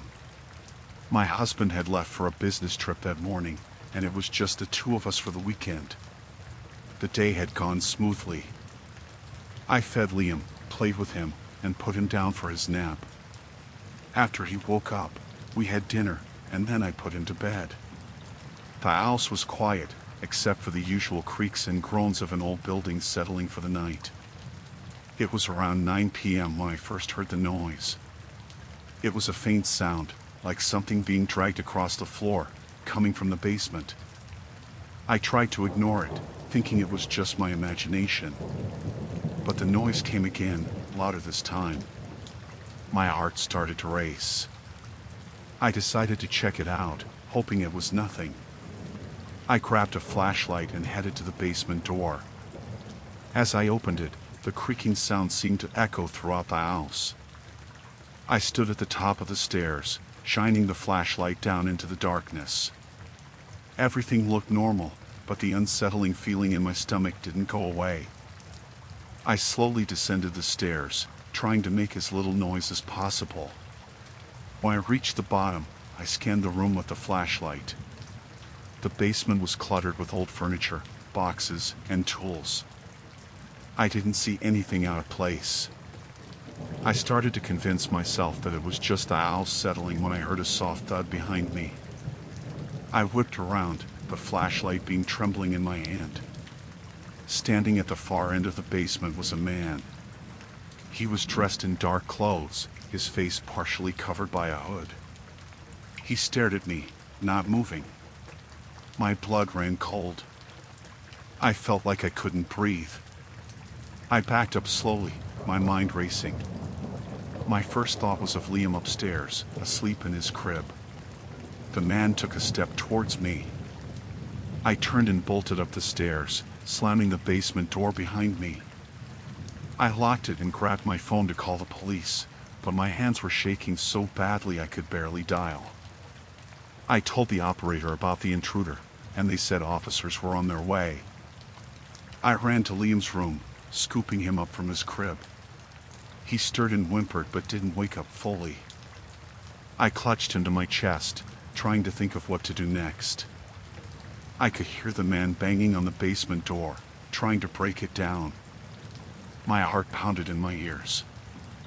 I went into the bathroom, locking the door behind us. I set Liam down in the bathtub, wrapping him in a blanket to keep him quiet and safe. I grabbed a heavy object, a metal towel rack, to defend myself if necessary. The banging on the basement door stopped. I listened intently, trying to hear any movement. Then, I heard footsteps in the hallway. He had found another way in.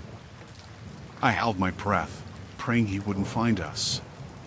The footsteps grew closer, and I could see his shadow under the bathroom door.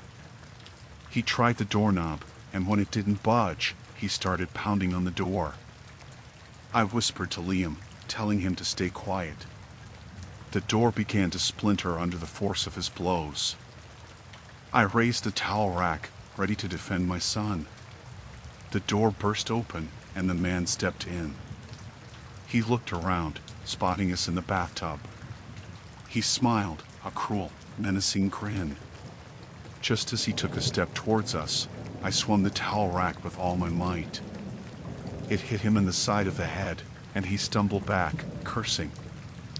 I didn't wait for him to recover. I grabbed Liam and ran past him, down the hallway and out the front door. I could hear him yelling behind us, but I didn't look back. We made it to the front yard just as the police arrived.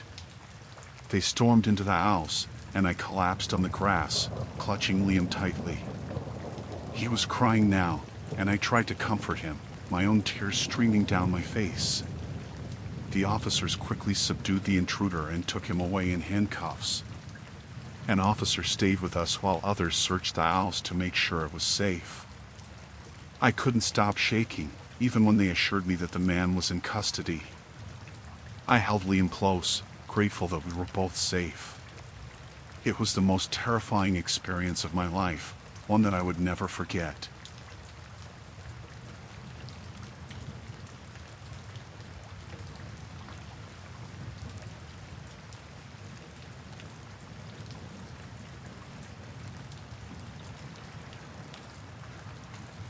I need to share what happened during our family vacation.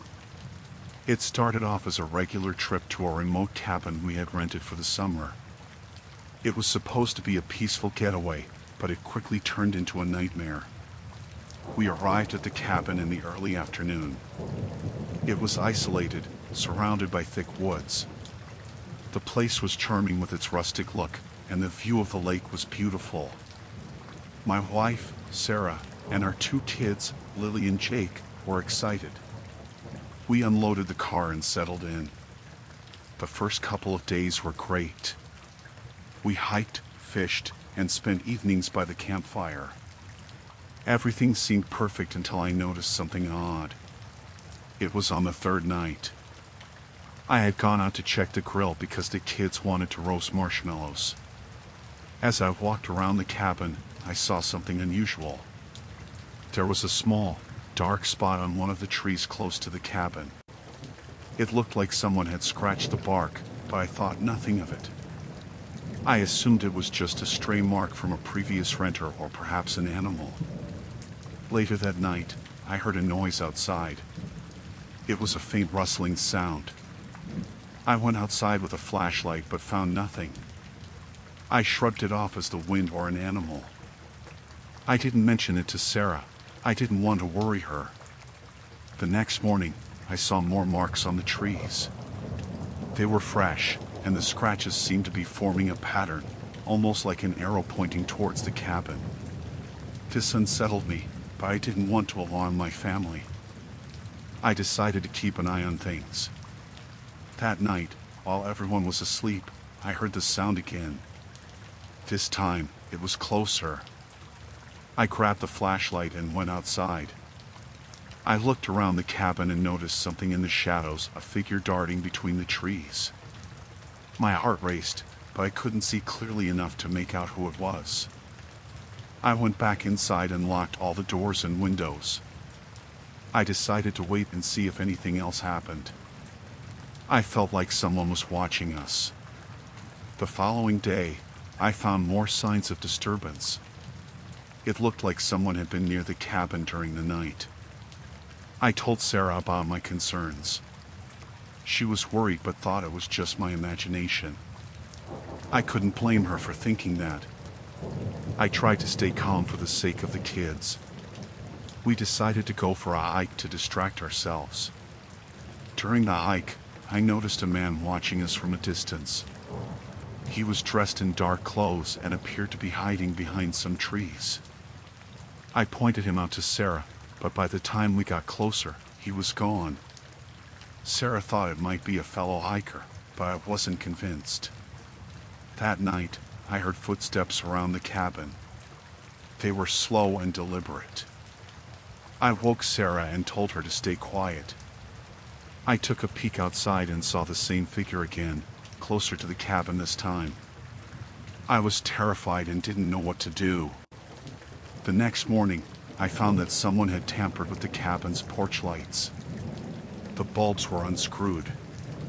This made me even more anxious. I decided we should leave immediately, but Sarah insisted on staying one more night since we had already paid for the week. That night, the situation escalated. I heard the footsteps again, but this time they were louder and more aggressive. I saw the figure clearly through a gap in the curtains. It was a man with a rough face, wearing a mask. I couldn't take any chances.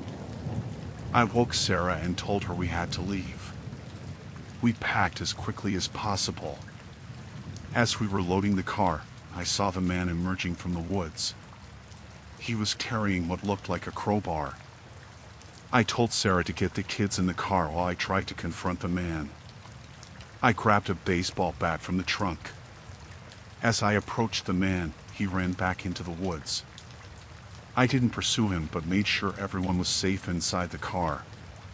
We drove straight to the nearest town and stayed in a motel for the night. The next day, I reported the incident to the local police. They took our statement and said they would look into it, but they couldn't offer much help since there was no clear evidence of the man's identity. The police never found out who the man was, but we were able to get a refund for the remaining days at the cabin. We went home early and never returned to that cabin. The experience left us all shaken, and I couldn't stop thinking about what might have happened if we hadn't left when we did. I still get anxious when we go on vacation, always checking and double-checking our accommodations.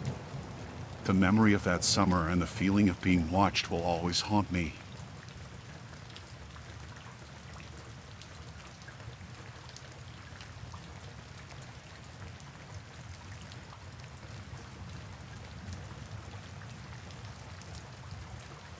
I was working the night shift at the gas station. It was a quiet night, the kind I liked. Only a few customers had come in, and I was mostly just keeping myself busy stocking shelves and cleaning up. The hum of the fluorescent lights and the occasional buzz from the refrigerator were the only sounds in the store. It was almost midnight, and I was looking forward to the end of my shift. I was behind the counter when I saw two men walk in. They looked normal enough at first, just customers coming in late. But something about them made me uneasy. They were both wearing dark clothes, and one of them had a baseball cap pulled low over his face. The other had a hood up. They didn't head for the aisles, they came straight toward the counter. Before I could react, the man in the cap pulled out a gun. He pointed it right at me and told me to be quiet and do exactly what he said. My heart started racing, and I could feel sweat on my forehead. I nodded, trying to stay calm. The other man went to the door and flipped the sign to closed, then locked it. We were trapped. The man with the gun told me to empty the register into a bag. My hands were shaking so much it was hard to do. I kept glancing at the gun, afraid he might shoot if I moved too slow. I finally got the money into the bag and handed it to him. He snatched it away and told me to get down on the floor. I did as he said, lying face down behind the counter. I could hear them talking in low voices, but I couldn't make out what they were saying. I thought about pressing the silent alarm under the counter, but I was too scared they would see me. The one with the hood came over and started tying my hands behind my back with zip ties. He did the same to my feet. They left me there and started going through the store, grabbing things off the shelves and stuffing them into bags. I could hear them laughing and joking like this was just another night for them. I tried to stay calm and think of a way out. I knew I had to keep my wits about me if I was going to survive this. After what felt like hours but was probably only minutes, they dragged me out from behind the counter. They sat me in one of the chairs by the window, where customers usually sat to eat their snacks and drink their coffee. The one with the gun sat across from me, still pointing it at me. The other one kept rifling through the store. I kept thinking about the silent alarm. If I could just get to it, the police would come. But every time I shifted in my seat, the man with the gun would tell me to stay still. He looked nervous, his eyes darting around the store. I knew that nervousness could make him dangerous. Suddenly, there was a knock on the door. A young couple was outside, looking confused by the closed sign. The man with the gun cursed under his breath and motioned for me to stay quiet. The other man went to the door and told the couple the store was closed for the night. They looked disappointed but didn't argue and walked away. The distraction gave me an idea. I told the man with the gun that I needed to use the bathroom. He looked annoyed but didn't want me making a mess in the store. He called his partner over and told him to watch me while he kept guard. They cut the zip ties on my feet and led me to the bathroom at the back of the store. Once inside, I pretended to struggle with the zip ties on my hands. I asked the man to help me. He seemed irritated but leaned in to cut them off. As soon as my hands were free, I shoved him as hard as I could into the wall and ran out of the bathroom. I heard him yell, but I didn't look back. I sprinted to the counter and hit the silent alarm button. The man with the gun realized what I had done and started shouting. He fired a shot, but it missed and shattered a bottle of soda behind me. I ducked behind the counter, my heart pounding. The police were on their way, but I knew it would take a few minutes for them to get there. The men started to panic. They grabbed their bags and tried to make a run for it. I stayed hidden, praying they wouldn't come back for me. I could hear sirens in the distance, getting closer. The men made a break for the back door just as the police arrived. I stayed down, too scared to move until I heard the police shouting and the men being taken down. An officer came into the store and found me behind the counter, still shaking. He helped me up and took me outside. It was over. The police arrested the men and took my statement. They told me I was brave for hitting the alarm, but I didn't feel brave. I was just glad it was over and that I was alive. My boss came to the store, and he thanked me for what I did. But all I could think about was how close I had come to not making it out. That night changed me. I still worked at the store, but I was always on edge, always looking over my shoulder.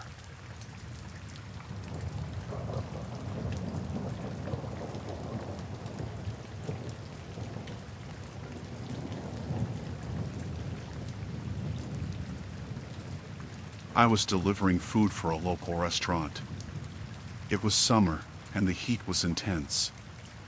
I had a lot of orders that day, and I was just trying to get through them all. I got an order for an apartment complex on the other side of town. It was one of those older buildings that looked like it hadn't been updated in decades. The kind with cracked walls and broken lights in the hallway. I found the apartment number easily enough. When I knocked on the door, it took a moment for someone to answer. A tall guy with tattoos opened the door, looking at me with suspicion. He asked if I had the food, and I nodded, holding up the bag. He stepped aside to let me in, saying something about how he needed to get the money from his friend inside. As soon as I stepped into the apartment, I knew something was off. There were 3 other men in the living room, sitting around a table covered with small bags of white powder. One of them was counting money. The air was thick with tension. They all looked up at me, and the room went silent. The guy who let me in closed the door behind me and locked it. My heart started pounding. I realized I had walked into a drug deal.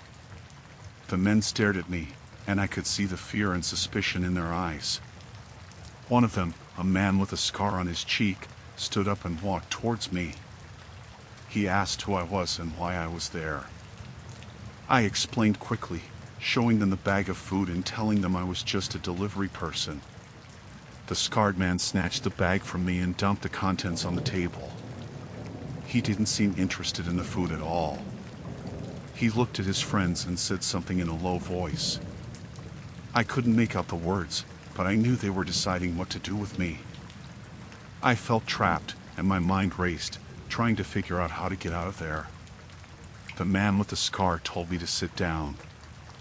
I did as he said, my legs shaking. They started asking me questions, how I found the place, if I told anyone I was coming, if anyone was expecting me back soon. I tried to stay calm and answer them without giving them a reason to hurt me. One of the men suggested that they couldn't let me leave. He said I had seen too much. The others nodded in agreement. My heart sank. I had to think of something fast. I told them that I hadn't seen anything, that I didn't care about what they were doing, and I just wanted to leave. They didn't look convinced. The scarred man leaned in close, his face just inches from mine. He said that they couldn't take any chances. I felt panic rising in my chest. I had to get out of there. I noticed the door to the kitchen was open, and there was a window in there. It was a long shot, but it was my only chance. I took a deep breath and then, with all the strength I could muster, I shoved the scarred man away from me and bolted for the kitchen. The men shouted and scrambled to stop me. I reached the kitchen and saw the window was partially open. I yanked it up and started to climb through. Just as I was halfway out, I felt hands grabbing my legs, trying to pull me back in. I kicked and thrashed, managing to break free. I fell to the ground outside, scraping my arms and legs. I didn't stop to look back. I got up and ran as fast as I could. I heard the men shouting behind me, but I didn't stop. I ran down the alley behind the building, my heart pounding in my chest. I didn't know where I was going. I just knew I had to get away. I kept running until I reached a busy street. I looked around, trying to figure out where I was. I saw a convenience store and ran inside. I told the clerk to call the police, that I was in danger. He looked at me like I was crazy, but he made the call. I stayed there, hiding behind the counter until the police arrived. When they got there, I told them everything that happened. They took my statement and promised to look into it. I never went back to that part of town again. I quit my job at the restaurant the next day.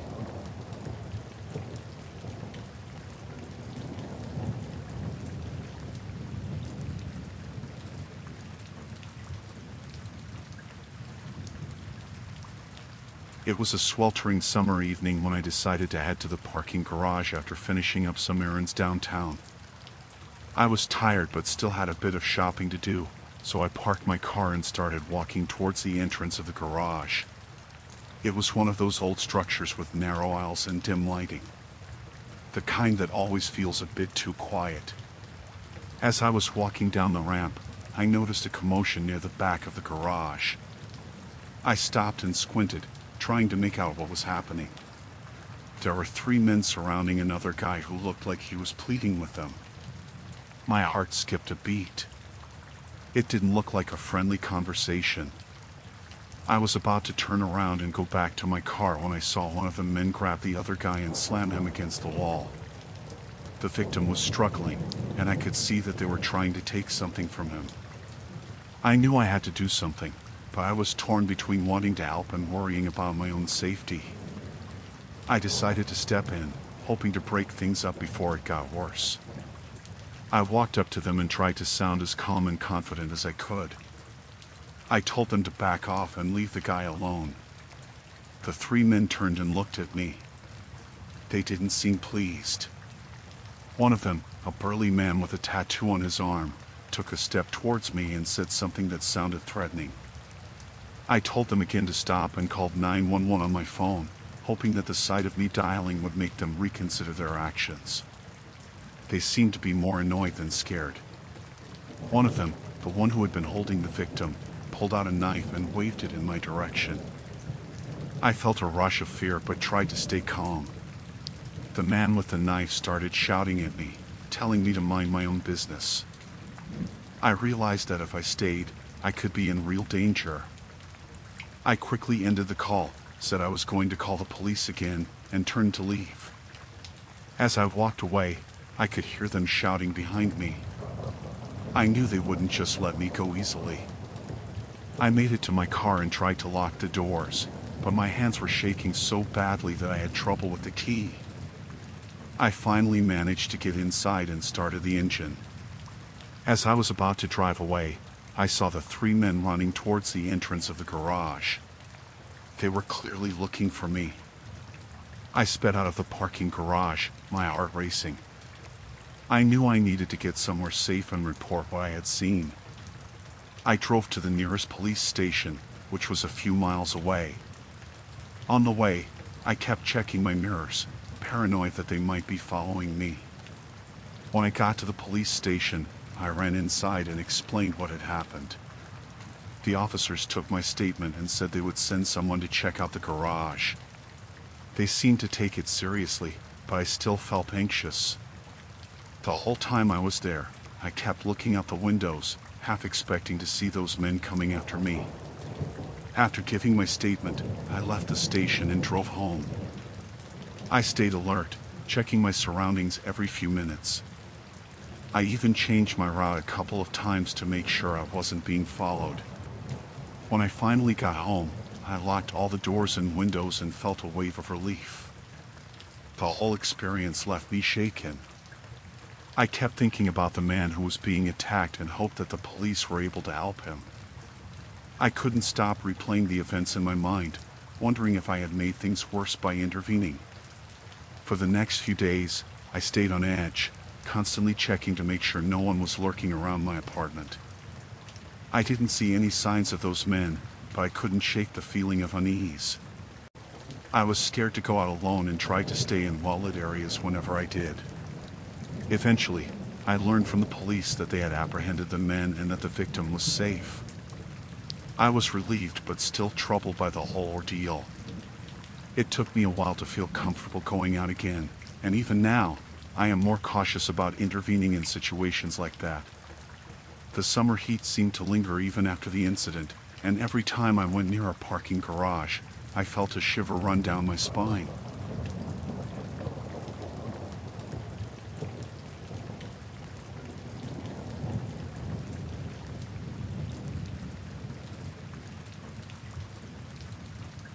I had been looking forward to the house party for weeks. It was supposed to be a fun summer get-together with old friends and some new faces. The host, a guy named Mark, had been a friend from college, and when he invited me, I was excited to catch up. The party was at a large house on the outskirts of town.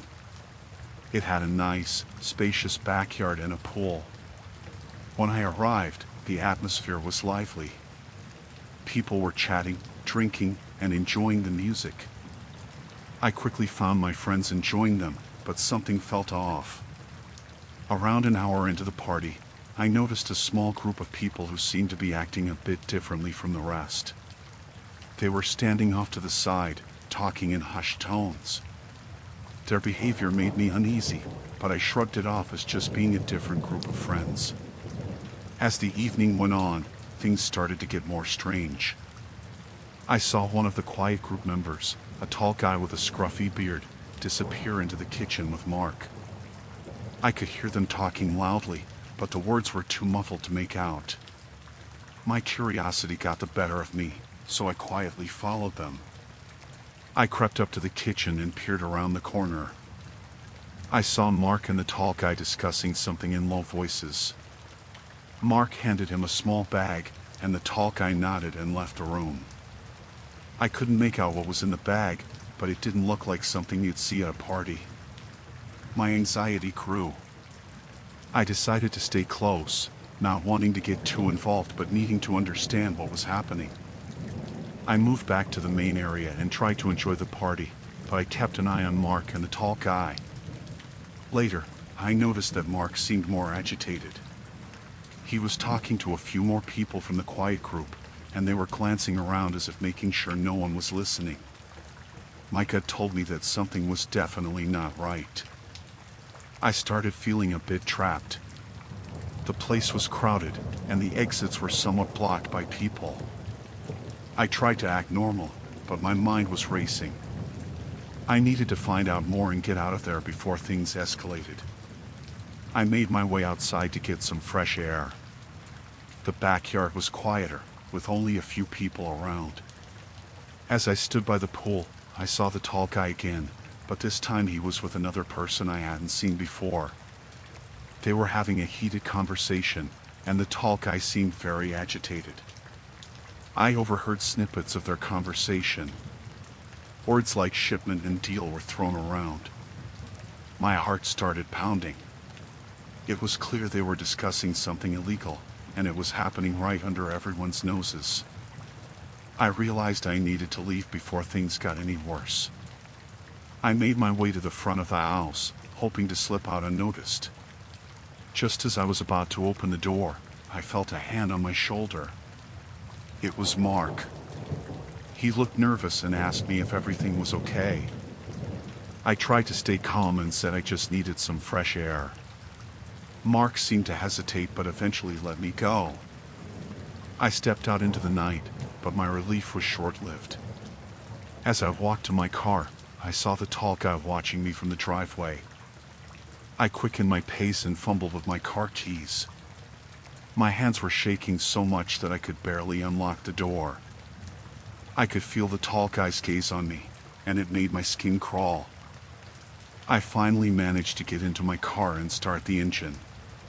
As I drove away, I glanced in the rearview mirror and saw the tall guy and a couple of others from the quiet group standing by the driveway, watching me. My heart raced, and I drove as fast as I could, making sure I wasn't followed. Once I was back on familiar roads, I felt a bit safer but still very shaken. I couldn't shake the feeling that I had narrowly escaped a dangerous situation. When I got home, I locked all the doors and made sure all the windows were secure. I reported the incident to the police, but they couldn't do much without more concrete evidence. I never went back to any parties at Mark's place again. The whole night had left me on edge, and I stayed cautious about any similar gatherings in the future.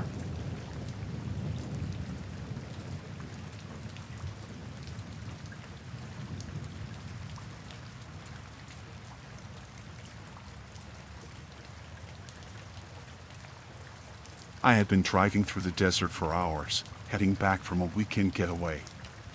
The road stretched out in front of me, with only the occasional flicker of distant lights and the vast darkness surrounding me. It was around midnight when I noticed a car behind me that seemed to be following too closely.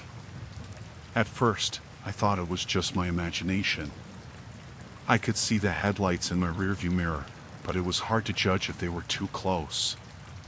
The road was empty, and there was no other traffic around. I tried to focus on the road ahead, but the feeling of being watched was unsettling. After a while, I realized that the car behind me wasn't just following, it was tailgating me aggressively. Every time I changed lanes or adjusted my speed, the car did the same. It was clear now that the driver had malicious intent. My heart began to race. I tried to shake them off by speeding up, but the car behind me kept up effortlessly. The headlights were blinding in my rearview mirror, and I could barely see the road. I was beginning to panic. There were no exits or towns around, it was just miles of empty highway. I took a deep breath and tried to think. I decided to make a sudden turn off the main road, hoping to lose them on one of the smaller dirt roads. I turned sharply into a narrow path that seemed to lead into the desert. The car behind me followed without hesitation. The dirt road was bumpy and uneven. I could hear the gravel crunching beneath the tires, and the headlights of the pursuing car were still visible in the distance. My attempts to lose them were futile. The car behind me was relentless. I needed to find a way to get out of this situation. I saw a small, isolated building in the distance. It looked like an old maintenance shack or something similar. I pulled up close to it and turned off my headlights. I ducked down in my seat and tried to make myself as small as possible.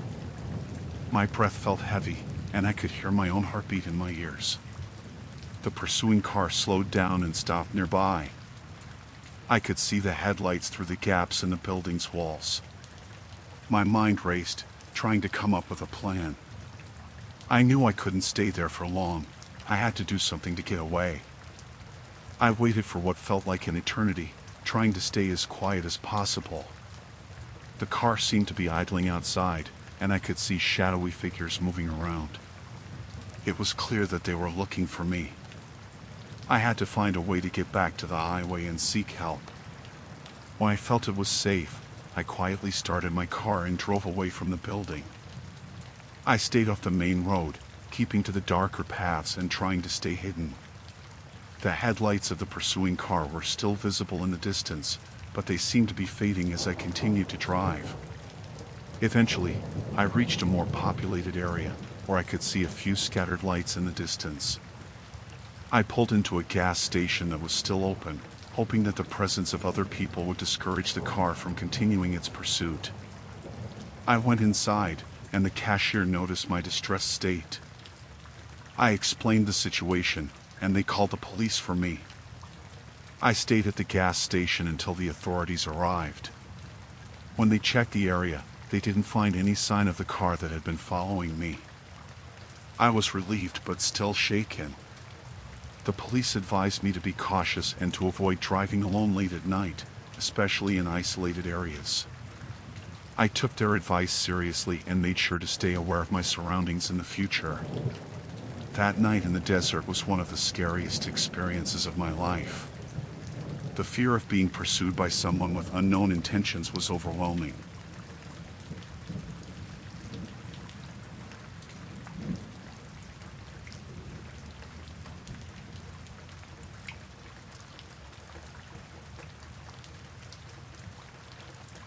I had booked a last-minute stay at a hotel in a small town for a relaxing summer break.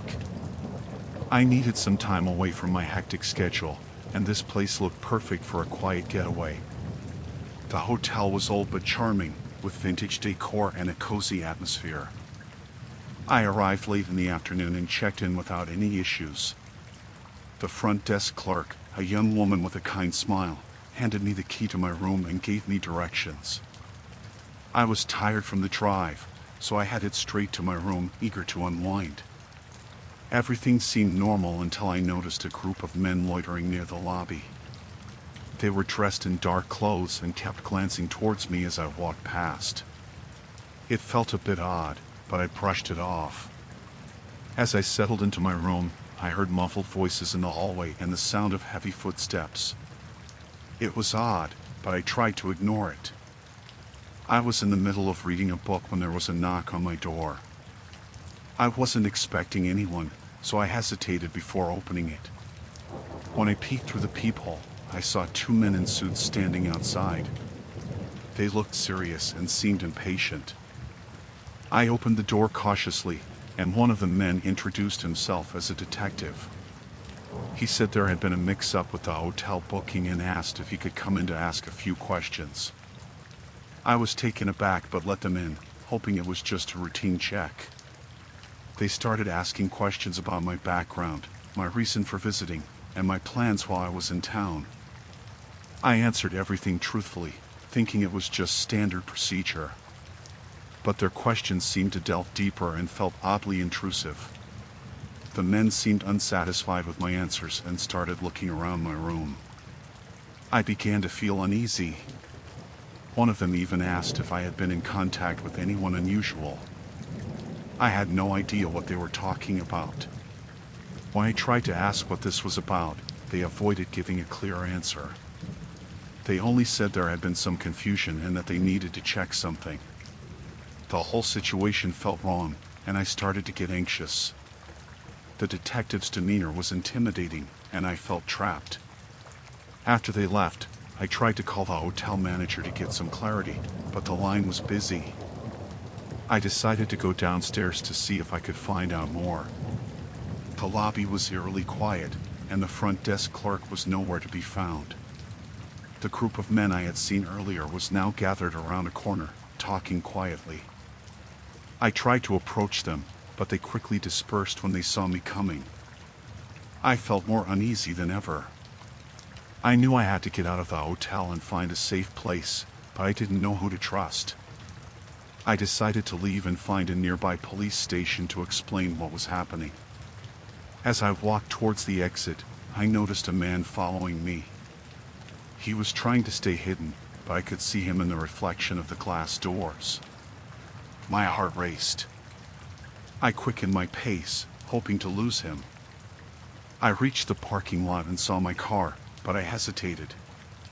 If the man was working with the detectives, I wouldn't be safe there. I looked around and saw a small diner across the street. I headed there, hoping to find some help or at least get away from the hotel. Inside the diner, I explained my situation to the waitress and asked to use the phone. She let me use the phone in the back room. I managed to get through to the local police and explained everything. They said they would send someone over to the diner to help me. While waiting, I stayed inside the diner, trying to stay calm. When the police arrived, they took my statement and assured me they would look into the situation. They contacted the hotel and the supposed detectives. It turned out that the men were not real detectives but imposters involved in a criminal scheme. They had been using the hotel as a front to look for people to intimidate and coerce. The real police were able to secure the hotel and arrest the imposters. I was relieved but shaken by the whole experience. The hotel manager apologized for the mix-up and offered to move me to a different room, but I declined. I packed up my things and checked out as soon as I could. The local police gave me a safe route out of town and advised me to report any further suspicious activity. I drove back home, feeling a mix of relief and unease. The experience had been terrifying, and it took me a while to shake off the anxiety.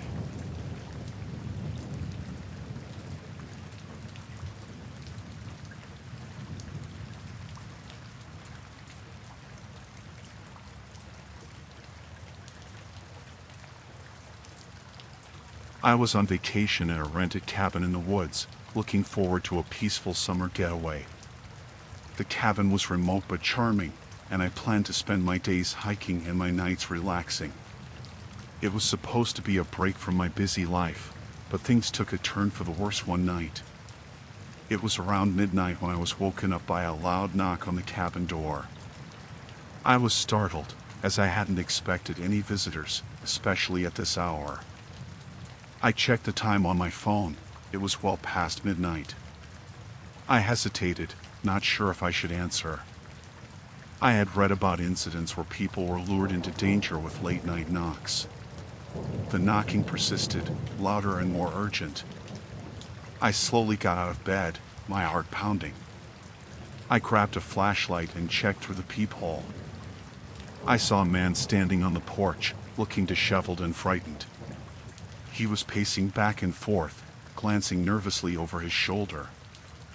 I opened the door a crack and asked him what was wrong. The man quickly pushed the door open wider and stepped inside. He was visibly shaking and said he had been chased by some dangerous people. His story was incoherent at first, but I caught bits and pieces about a car following him and threats made by unknown individuals. I felt a surge of fear. The situation felt off. Who were these people chasing him? Why did he choose my cabin? I wanted to help, but I also didn't want to put myself in danger. I tried to stay calm and asked him for more details about what had happened. He explained that he had been driving and noticed a car following him. The car started tailing him aggressively, and he had taken a few turns to try and lose them. He said he had driven for miles, eventually finding my cabin by chance. His story seemed plausible, but I was still on edge.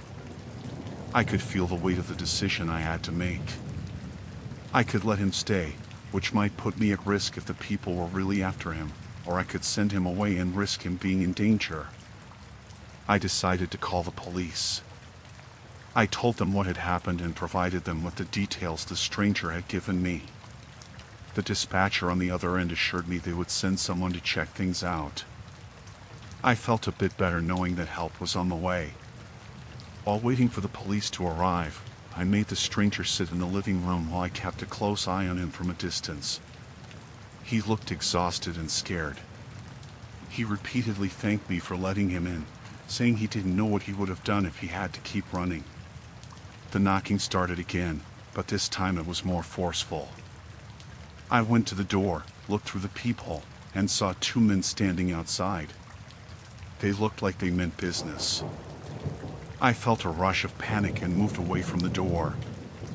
I told the stranger what I saw and asked him to stay hidden. I grabbed a phone and quietly dialed the police again, letting them know about the new development. I could hear the men outside talking, but I couldn't make out what they were saying. I felt trapped. My mind raced with thoughts of what might happen next. The police arrived not long after, and I quickly opened the door for them. They took in the scene and began questioning the stranger. They seemed to be taking his story seriously. They also spoke with the men who were now standing outside, trying to make sense of the situation. The police talked to the men and then came inside to speak with me. They confirmed that the men outside were indeed looking for the stranger, but they were not from any official agency. They were involved in some kind of illegal activity and had been trying to intimidate the stranger into silence. I was relieved to hear that the situation was under control. The police escorted the men away and assured me they would keep an eye out for any further trouble. They also took a statement from me and the stranger, then left to continue their investigation. With the immediate danger gone, I finally let myself relax. The stranger thanked me profusely and left the cabin under police protection. I felt a mix of relief and exhaustion. The night had been incredibly stressful, and I was glad it had ended safely. The rest of my vacation was uneventful, and I stayed alert, just in case. I learned to be more cautious and to trust my instincts. Even though the situation was scary, I was glad I had made the right choices and managed to keep myself and the stranger safe.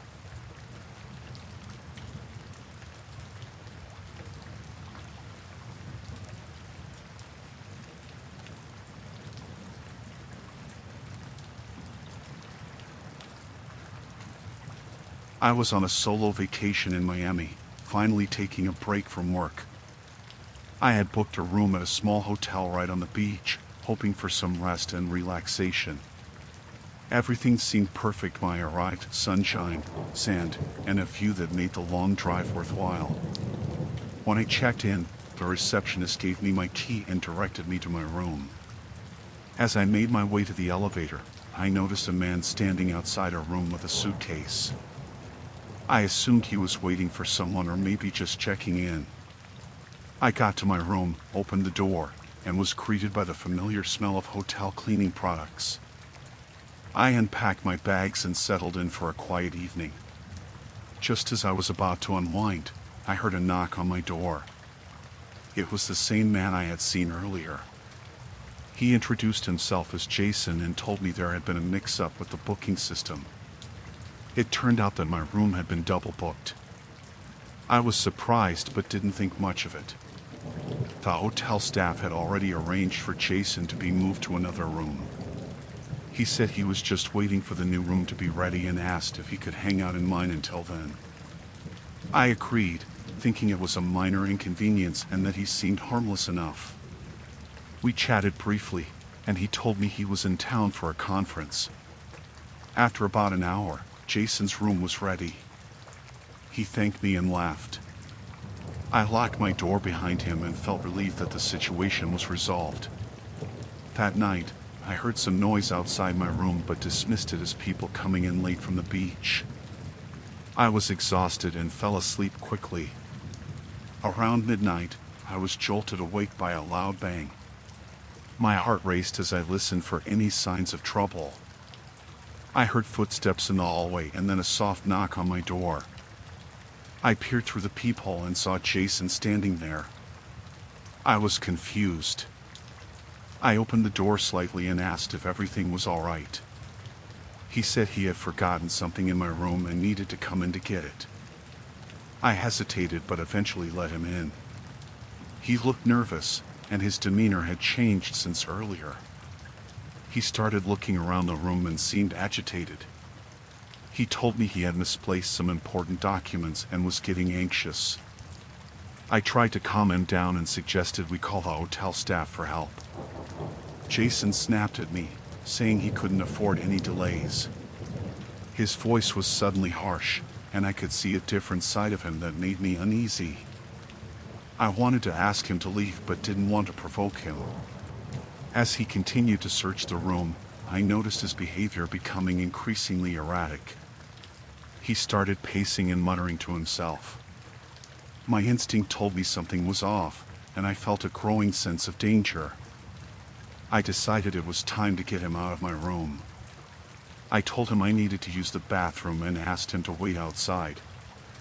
I slipped into the bathroom, locked the door, and quickly called the hotel front desk. I explained the situation and asked for help. The receptionist assured me they would send someone up right away. While I was on the phone, I heard Jason trying to open the bathroom door. His knocking turned into pounding, and I could hear him yelling. My heart pounded as I realized he was trying to force his way in. I stayed silent and listened for any sounds of movement outside. I could hear footsteps approaching my room and then the sound of the door opening. The hotel staff had arrived, and Jason's yelling grew louder before it abruptly stopped. After what felt like an eternity, there was a knock on the bathroom door. It was one of the hotel staff, asking if I was all right. I opened the door and quickly explained what had happened. They assured me that Jason had been restrained and that the police were on their way. The police arrived shortly after and took Jason into custody. He was charged with several offenses, including harassment and trespassing. The hotel staff apologized for the mix-up and offered to move me to a different room for the remainder of my stay. The rest of the vacation was uneventful, but the incident left me shaken. I was grateful for the quick response of the hotel staff and the police. I learned to trust my instincts and be more cautious, especially when dealing with strangers. Despite the scary experience, I managed to enjoy the rest of my trip, focusing on the beautiful beach and the relaxation I had initially sought. The hotel staff were supportive, and I felt safe once the situation was resolved.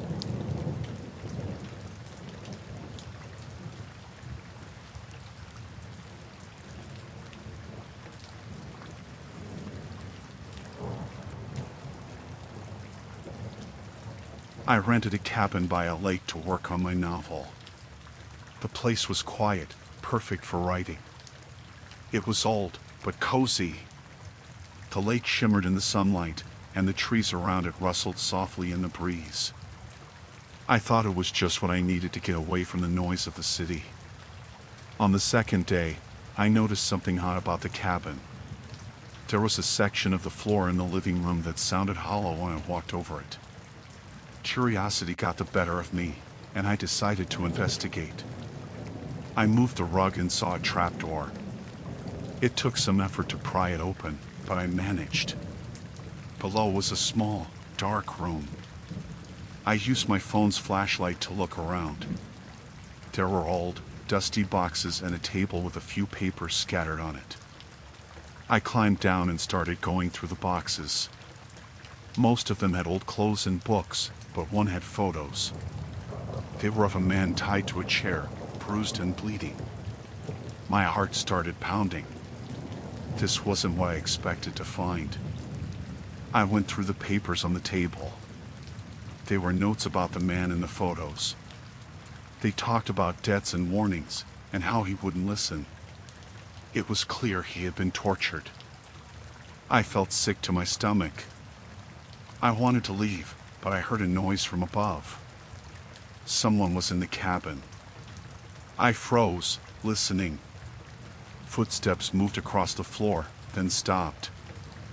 I heard voices. They were talking about coming back to check on the place, making sure no one found anything. Panic set in. I had to get out of there, but I couldn't go up now. They would see me. I stayed as quiet as possible, hoping they wouldn't come down.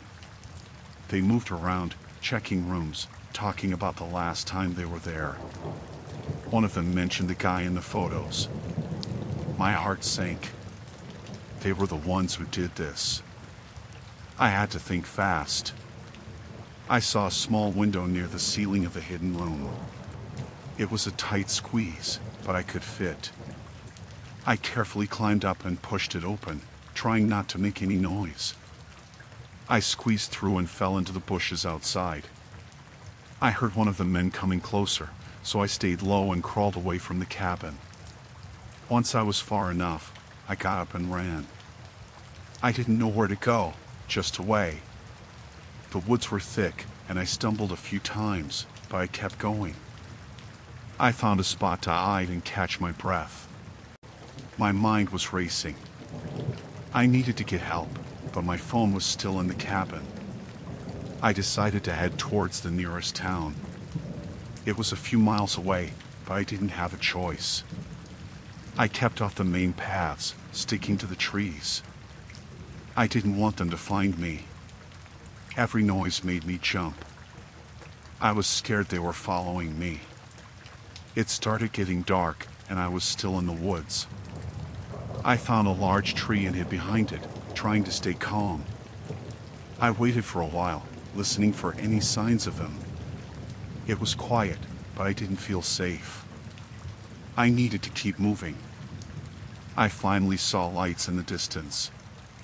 It was the town. Relief washed over me, but I couldn't relax yet. I hurried towards the lights, trying to stay hidden.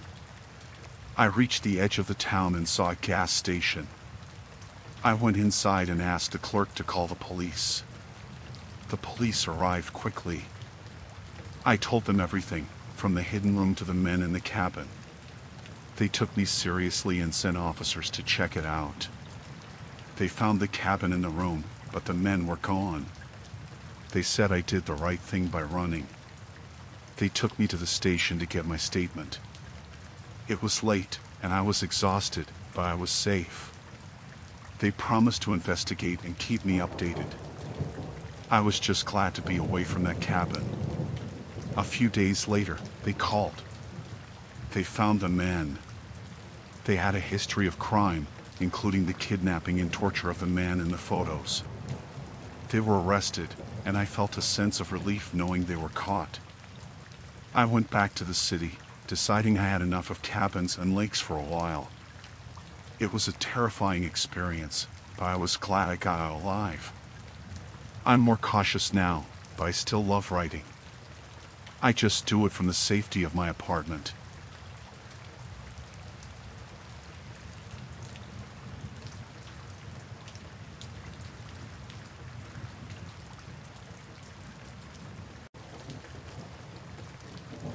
I was waiting for the last train home.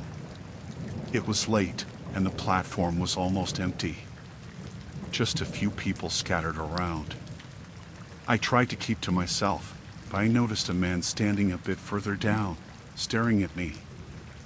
I brushed it off at first, thinking he might just be zoning out or looking at something behind me. But his eyes never moved. The train finally arrived, and I hurried to get on. I picked an empty car, hoping for some peace and quiet. As I settled into a seat by the window, I saw him get on the same car. Out of all the empty seats, he chose the one directly across from me. I felt a chill run down my spine. I tried to focus on my phone, scrolling mindlessly through social media, but I could feel his eyes on me. Every time I glanced up, he was staring, unblinking. My heart started to race, and I thought about moving to another car, but I didn't want to seem paranoid or rude. Maybe it was just a coincidence, I told myself. But then he started talking. "Late night for you too?" His voice was low and raspy. I nodded, not really wanting to engage. He leaned forward, his eyes never leaving mine. "You shouldn't be out this late. It's not safe for someone like you." I didn't respond. I just stared at my phone, praying he'd get the hint and leave me alone. But he didn't. He kept talking, asking where I was going, if I lived alone, what I did for work. His questions were invasive and made me uncomfortable. I answered as briefly as possible, hoping he'd get bored and stop. The train moved through each station, and no one else got on. It was just me and him. I considered getting off at the next stop and waiting for another train, but I didn't want to be stuck on an empty platform with him. I decided to stay put and get off at my usual stop. He seemed to sense my discomfort and leaned back, still staring. I tried to think of ways to distract myself, but nothing worked. My thoughts were consumed by fear. The train announced my stop, and I stood up, hoping he'd stay behind. But he stood up too, following me to the door. I stepped off the train, my heart pounding. The platform was deserted, and I could hear his footsteps behind me. I walked quickly, trying to get to the exit, but he matched my pace. "Wait up," he called, his voice echoing in the empty station. I broke into a run, not caring if I seemed paranoid anymore. I could hear him running after me, his footsteps getting closer. I reached the stairs and bolted up them, my breath coming in short gasps. I glanced back and saw him gaining on me. Panic set in, and I pushed myself harder, my legs burning with effort. I burst out of the station and into the street. It was dark, and the few streetlights cast long shadows. I spotted a convenience store a block away and ran towards it, hoping for safety. I could still hear him behind me, but I didn't dare look back.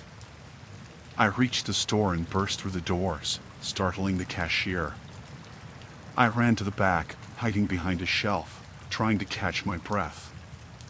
I heard the man enter the store, his footsteps slow and deliberate. I peeked through the shelves and saw him looking around, searching for me. I grabbed my phone and dialed 911, whispering my location to the operator. I stayed hidden, praying the police would arrive soon. The man walked down each aisle, getting closer to my hiding spot. My heart was in my throat, and I could barely breathe. Just as he reached the aisle I was in, the sound of sirens filled the air. He froze, his eyes narrowing.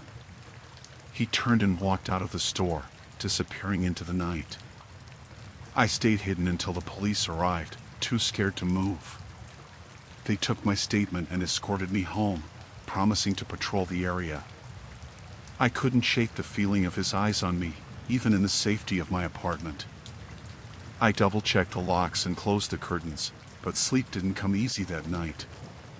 Every noise made me jump, and I couldn't stop thinking about what could have happened if I hadn't run. That night changed everything for me.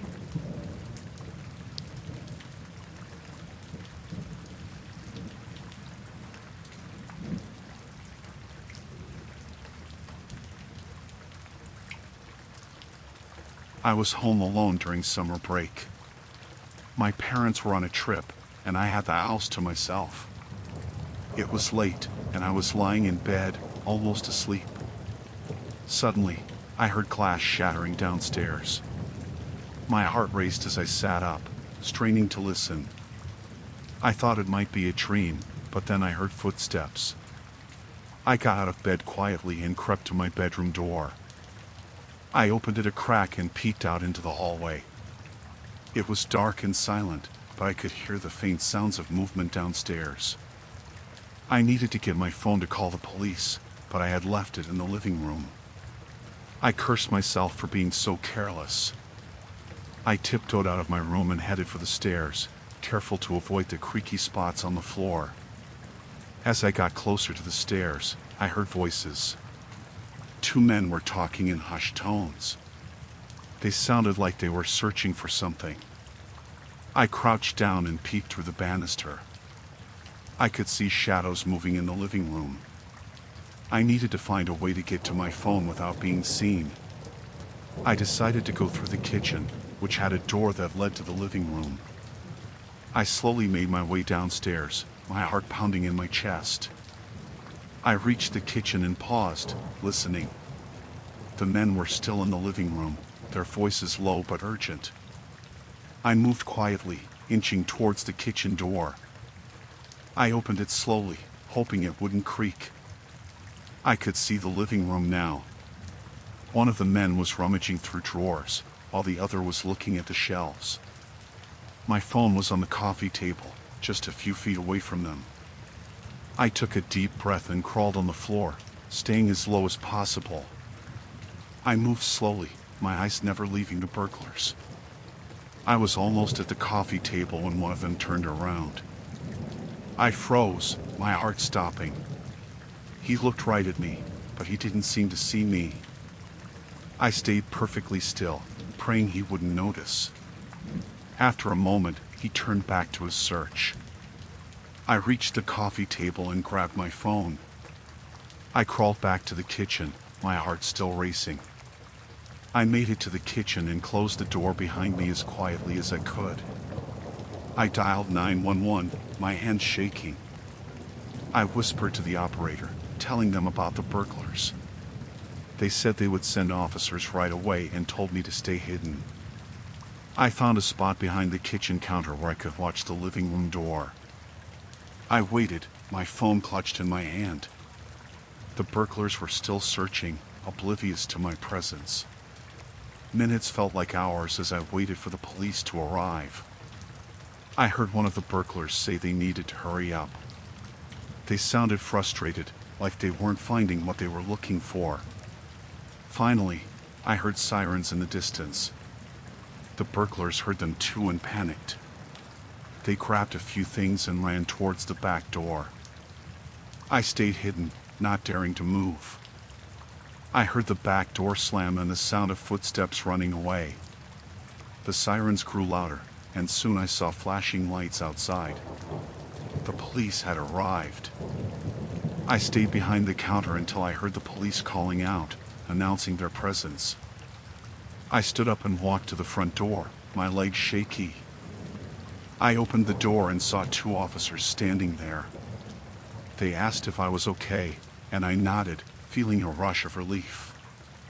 I told them what had happened, and they searched the house to make sure the burglars were gone. They took my statement and said they would investigate. I called my parents and told them what had happened. They were worried but glad I was safe. I spent the rest of the night in a daze, the adrenaline still coursing through my veins. The police never caught the burglars, but they said I did the right thing by staying hidden and calling for help. It was a terrifying experience, and I was just glad it was over.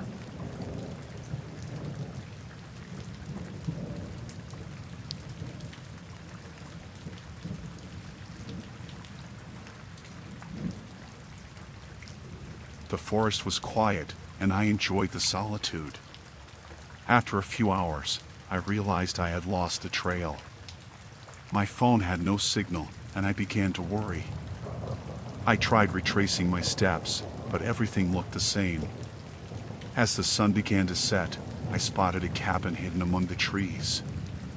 Relieved, I approached it, hoping to find help. I knocked on the door, but there was no answer. The place looked abandoned, but the door was unlocked. I decided to go inside. The cabin was dark and smelled musty. There was old furniture covered in dust and cobwebs. I called out, but there was no response. I found a flashlight on a table and turned it on.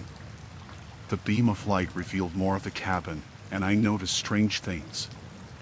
There were maps and photos pinned to the walls. The photos showed people who looked scared or hurt.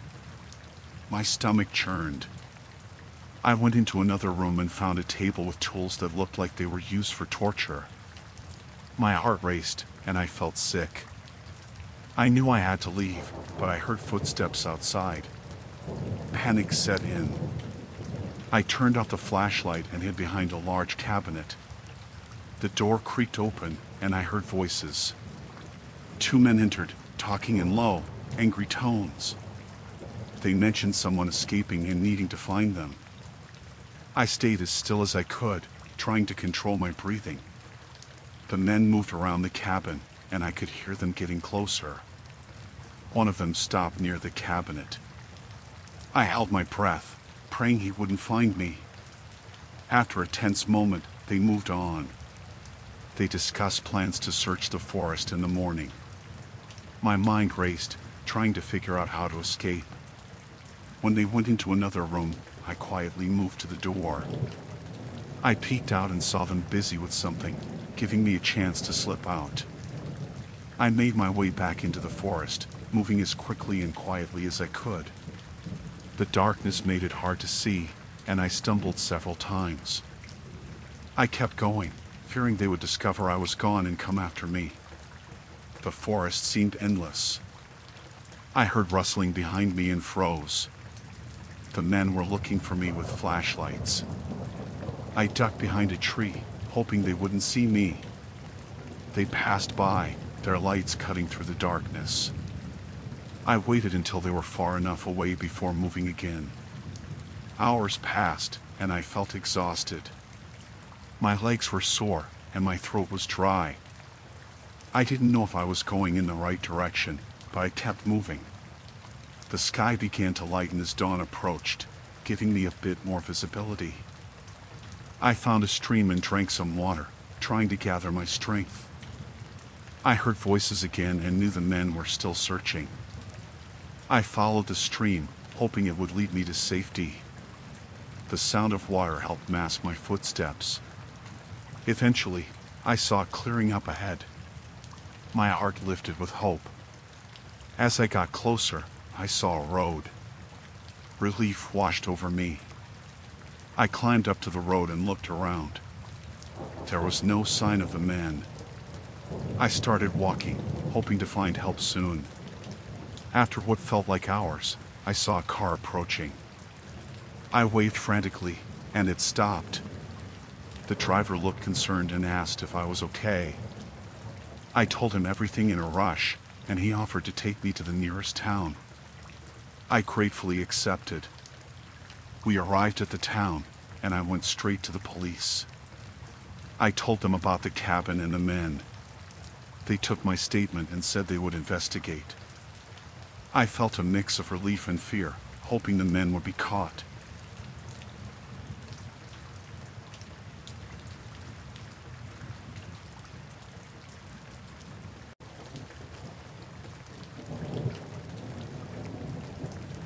I was home one evening, just relaxing after work. My phone buzzed, and I picked it up, expecting a message from a friend or some random notification. Instead, there was a text from an unknown number. It said, "Nice book you're reading." I glanced around, feeling a bit uneasy, but then brushed it off as a weird prank. I didn't think much of it and went back to my book. The next day, I got another text from the same number. This time it said, "Red really suits you." I was wearing a red dress. My heart started pounding. I walked over to the window, looked outside, and saw nothing unusual. I felt a chill run down my spine. I tried to convince myself it was just a coincidence. That evening, I got another text. Dinner looks delicious. I was making pasta. I dropped the spoon and looked around my apartment, my hands shaking. It felt like someone was in the room with me, watching every move I made. I checked all the windows and doors, making sure they were locked. The texts kept coming, describing everything I did. You should get some rest. I was heading to bed. Nice pajamas. I was wearing my favorite PJs. I felt trapped in my own home, like there was no escape from whoever was watching me. I couldn't see any cameras or signs of someone being inside, but I felt their eyes on me all the time. I called my friend Jenny and told her what was happening. She was worried and offered to come over, but I told her I would be fine. I didn't want to drag anyone else into this mess. I decided to try and figure it out on my own. I stayed up all night, trying to find any clues, but there was nothing. Just more texts. The next day, I went to the police. They took my report but said there wasn't much they could do without more evidence. They told me to stay safe and contact them if anything escalated. I felt helpless and frustrated. The text continued, getting more personal and detailed. You look tired. I hadn't slept in days. That's a beautiful necklace. I was wearing a necklace my mom gave me. You can't hide from me. I was curled up in the corner of my bedroom, feeling more terrified than ever. I decided to take matters into my own hands. I started looking around my apartment again, more carefully this time. I checked behind picture frames, under furniture, and inside every little nook and cranny. Finally, I found a small camera hidden inside a vent in the living room. It was positioned to see almost the entire apartment. I felt sick to my stomach. I took the camera to the police, hoping they could trace it back to whoever was behind this. They said they would investigate, but it would take time. Meanwhile, the texts kept coming. Nice find. The stalker knew I found the camera. I felt more vulnerable than ever. I decided to stay at a hotel for a few nights, hoping to get away from the constant surveillance. But the texts followed me there too. Room 302, nice choice. My blood ran cold. I was no longer safe anywhere. I called Jenny again, and she insisted on staying with me. We both felt safer together, but the texts kept coming, describing everything we did. Having a friend over, I see. We tried to block the number, but new ones kept appearing. Desperate, we started searching online for any information that could help us. We found stories of other people experiencing similar things, but no clear solutions. We felt lost and scared. The texts became more threatening. You can't escape. I'm always watching. One night, while Jenny and I were talking, I got a text saying, "Look outside." We hesitated, but then peeked through the curtains. A figure was standing across the street, staring at my apartment. I couldn't make out their face, but I knew it was the stalker. We called the police again, but by the time they arrived, the figure was gone.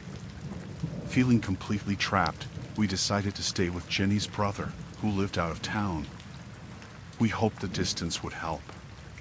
For a few days, it was quiet.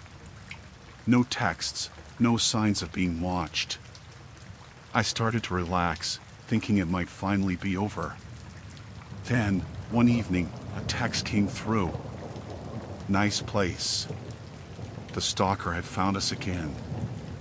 I felt like breaking down, but Jenny's brother, Mark, was determined to help. He had a background in security and promised to keep us safe. He set up cameras around his house and made sure all the doors and windows were secure. We stayed vigilant, waiting for any sign of the stalker. One night, we heard a noise outside. Mark checked the cameras and saw a figure trying to tamper with one of them. He called the police and went outside with a baseball bat to confront them. The stalker ran off before Mark could get a good look, but the police arrived quickly and started a search. They found a car parked a few blocks away with equipment inside for surveillance. The car was traced back to a man who had a history of stalking and harassment. He was arrested, and we finally felt a sense of relief. The police told us it would take time to gather enough evidence for a conviction, but at least he was off the streets for now. I moved to a new apartment with better security and kept in close contact with Jenny and Mark. The text stopped, and I started to feel safe again. It took time to rebuild my sense of security, but I knew I had strong people around me to help.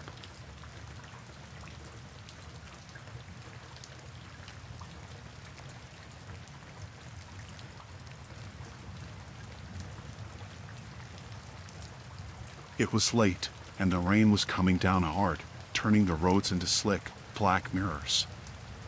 I had stayed late at the office, trying to finish a project that was due the next day. When I finally got out, the parking lot was nearly empty. I climbed into my car, exhausted, and started the drive home. The rain was relentless, the kind that makes it hard to see even with the wipers on full blast. I took it slow, barely able to make out the lines on the road.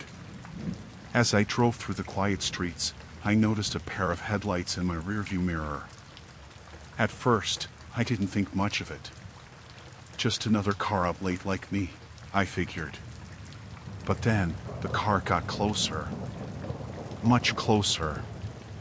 I could see the outline of the vehicle in my mirror, the headlights almost blinding. I changed lanes, hoping they would pass, but they followed. My heart started to race. Maybe it was just a coincidence, I thought, trying to calm myself.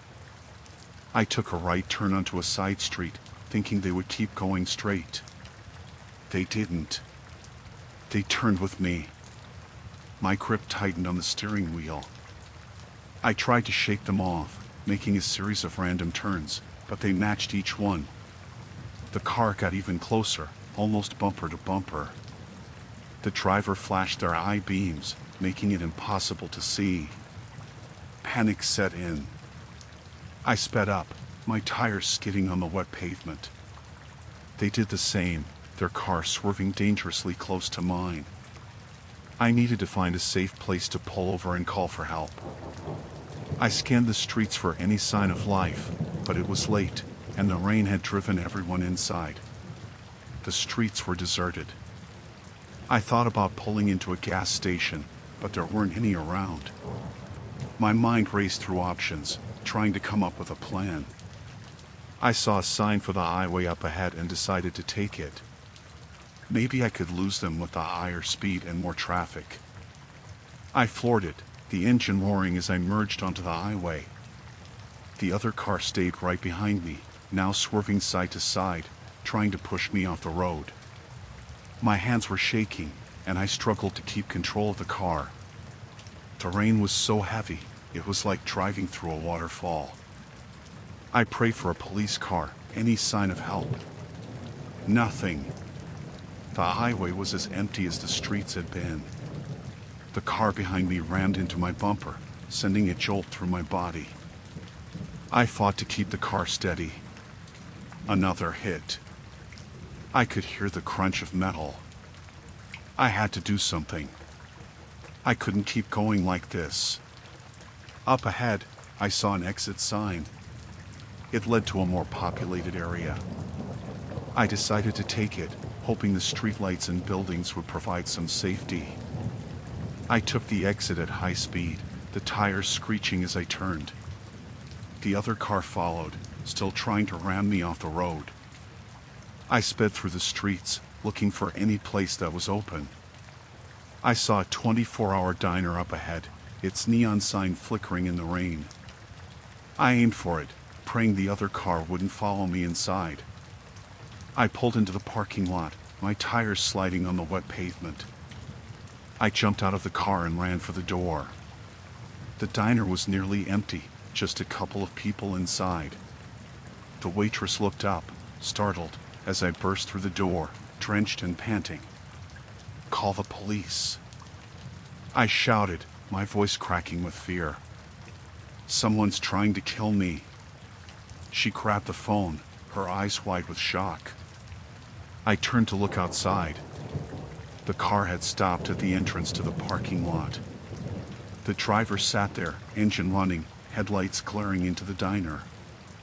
I couldn't see their face, but I could feel their eyes on me. The police arrived within minutes, but it felt like hours. The car sped off as soon as they pulled in. I gave the officers my statement, describing the car and what had happened. They promised to patrol the area and keep an eye out, but I could see the doubt in their eyes. I called a friend to pick me up, too shaken to drive home. As I waited, I couldn't shake the feeling that the driver would come back. Every car that passed made me jump.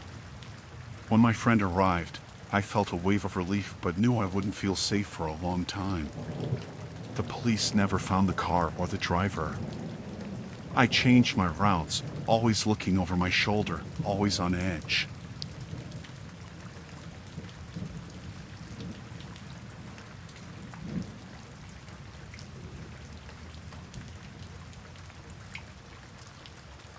It was pouring rain when I left the office that night. The storm had been building all day, and now it was a full-blown downpour. I hurried to my car, huddling under my umbrella, and saw Tom standing at the entrance. He looked soaked, even with his raincoat on. "Need a ride?" I called out. Tom smiled, relieved. "Thanks, Rachel. I appreciate it." He climbed into the passenger seat, and I cranked up the heat. We chatted about work as I navigated the slick roads. The rain was so heavy, it was hard to see beyond a few feet. The wipers were working overtime, but it barely made a difference. We came to a red light, and I glanced over at Tom. He seemed tense, his fingers drumming on his knee. "Everything okay?" I asked. He nodded, but didn't say anything. The light turned green, and I started to drive. A few blocks later, I noticed Tom wasn't in the car anymore. My heart skipped a beat. I hadn't heard the door open or felt any movement. I pulled over, panic rising. How could he just disappear? I got out, looking around, calling his name. The rain was relentless, soaking me in seconds. There was no sign of him anywhere. I got back in the car, my mind racing. Did he jump out? Why didn't I hear anything? I decided to head back to the office, thinking maybe he had gone back there for some reason. When I arrived, the building was dark and locked up. I knocked on the door, hoping the night guard might have seen something. No answer. I was alone. I drove around the area, circling the blocks near where he vanished, but there was no sign of Tom. Feeling desperate, I called the police. They said they would send someone out to take a report, but their tone made it clear they thought he'd probably just decided to walk home. I sat in my car, shivering from the cold and the fear. Something was very wrong. I decided to go to Tom's apartment, hoping he might be there. When I got there, his lights were off. I banged on his door, but no one answered. As I turned to leave, a figure stepped out of the shadows. I jumped, recognizing one of Tom's neighbors. He looked at me with a mix of curiosity and concern. "You looking for Tom?" he asked. I nodded. "Have you seen him?" He shook his head. "Not since this morning." "Is something wrong?" I explained what had happened, and he looked even more worried. "Tom's been acting strange lately. He mentioned something about being followed, but I thought he was just stressed from work." The rain kept pounding down as I got back into my car. My phone rang, and I saw it was an unknown number. I hesitated, then answered. "Rachel," a voice said. It was Tom, but he sounded scared. "Tom, where are you? I don't have much time." "Don't trust them," he whispered. The line went dead. My hands were shaking as I tried to call him back, but it went straight to voicemail. I had no idea what was going on, but I knew I couldn't go to the police. They wouldn't believe me. I drove around aimlessly, trying to piece together what little I knew. My thoughts were interrupted by the sight of a black car that seemed to be following me. Every turn I made, it was right there behind me. Panic set in. I took a sharp turn down a side street and sped up, hoping to lose them. My heart was pounding as I navigated the narrow, rain-slicked roads. I glanced in the rearview mirror and saw the car still behind me. I drove towards the outskirts of town, hoping the winding roads would help me shake them. The car was relentless, though, staying on my tail. I saw a narrow dirt road and turned onto it, the car bouncing over the rough terrain. The road led into a dense forest. The trees closed in around me, and the headlights of the car behind me disappeared. I kept driving until I found a small clearing, then turned off my engine and lights, hoping they wouldn't find me. I sat there in the dark, the rain hammering on the roof, trying to calm my racing heart. I had to figure out what was happening and why Tom had disappeared. I couldn't go home. It wasn't safe. After what felt like hours, the rain finally started to let up. I decided to head back to town, keeping to the back roads. I needed answers, and the only place I could think of was Tom's apartment. When I arrived, the building was dark and quiet. I snuck in through a side door that I knew was always left unlocked. I crept up to Tom's apartment and picked the lock, a skill I had learned years ago and never thought I'd need. Inside, the place was a mess. Papers were scattered everywhere, and it looked like someone had been searching for something. I found Tom's laptop on the table and opened it, hoping for a clue. As I searched through his files, I found a folder marked Danger. Inside were documents and photos detailing some kind of conspiracy. There were pictures of people I recognized from around town, notes about meetings, and lists of names. It was all connected to some illegal activities that Tom had uncovered. Suddenly, I heard footsteps outside the door. I quickly closed the laptop and hid behind the couch. The door creaked open, and I saw a pair of boots step inside. I held my breath, praying they wouldn't find me. The person moved around the apartment, searching through the mess. After what felt like an eternity, they left, and I heard the door lock behind them. I waited a few minutes before coming out of my hiding spot. I grabbed Tom's laptop and slipped out of the apartment, heading back to my car. I needed to find a safe place to go through the files and figure out who I could trust. I drove to a nearby motel and checked in under a fake name. In the safety of my room, I opened the laptop again and went through everything. It was clear that Tom had stumbled onto something big, and now we were both targets. I knew I had to get this information to someone who could help, but I had to be careful. I spent the rest of the night making copies of the files and sending them to trusted contacts, hoping they would take it seriously. As dawn approached, I felt a little safer. The storm had passed, but I knew the danger wasn't over.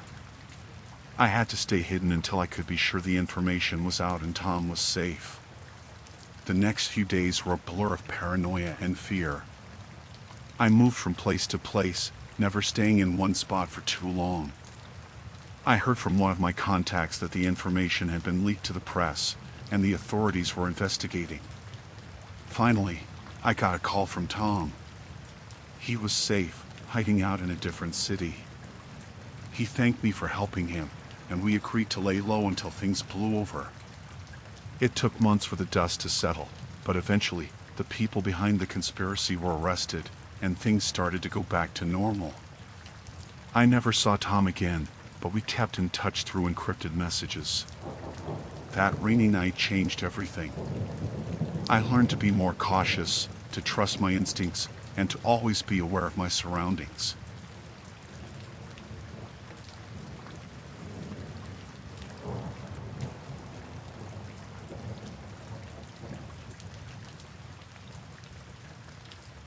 It was late, and the rain was coming down hard.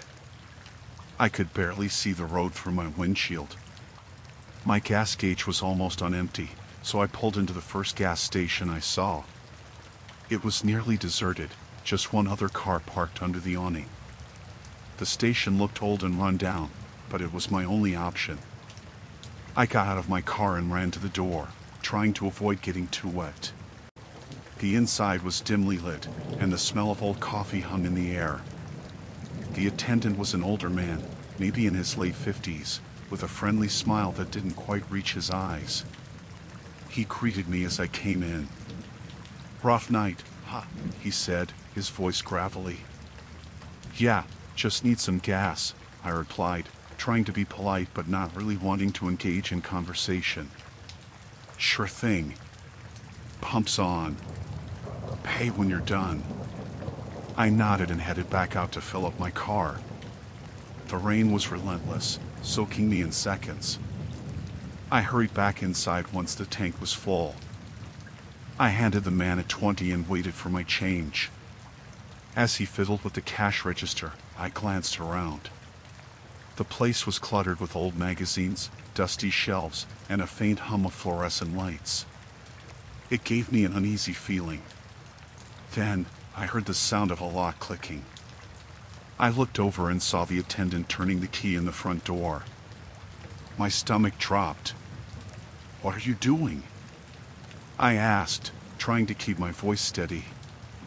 "Just locking up for the night," he said, but his tone was different now. Less friendly. More menacing. "I need to go," I said, moving toward the door. He stepped in front of me, blocking my way. "I don't think so," he said. "Why don't you stay a while? We can have a little chat." Panic surged through me. I backed away, looking for another way out. The windows were barred, and there was only one other door behind the counter. I had to think fast. "Please, I just want to leave," I pleaded, hoping to reason with him. He shook his head slowly, a creepy smile spreading across his face. "You're not going anywhere." I glanced at the counter, looking for anything I could use as a weapon. There was a metal coffee pot within reach. I grabbed it and swung it at him. It hit his arm, and he stumbled back, cursing. I took my chance and bolted for the door behind the counter. I pushed through and found myself in a small storage room. Boxes were piled high, and there was a faint smell of mildew. I frantically searched for another exit, but there was none. Footsteps approached, and I knew I didn't have much time. I spotted a metal shelf and shoved it against the door, hoping it would buy me some time. The door rattled as he tried to push it open. I could hear him shouting, but I couldn't make out the words. My heart was pounding in my chest. I had to find a way out. I spotted a small window high up on the wall. It was my only chance. I climbed onto a stack of boxes and pushed at the window. It was stuck, but I used all my strength to force it open. The gap was small, but I managed to squeeze through. I dropped to the ground outside, the rain still pouring down. I didn't stop to catch my breath.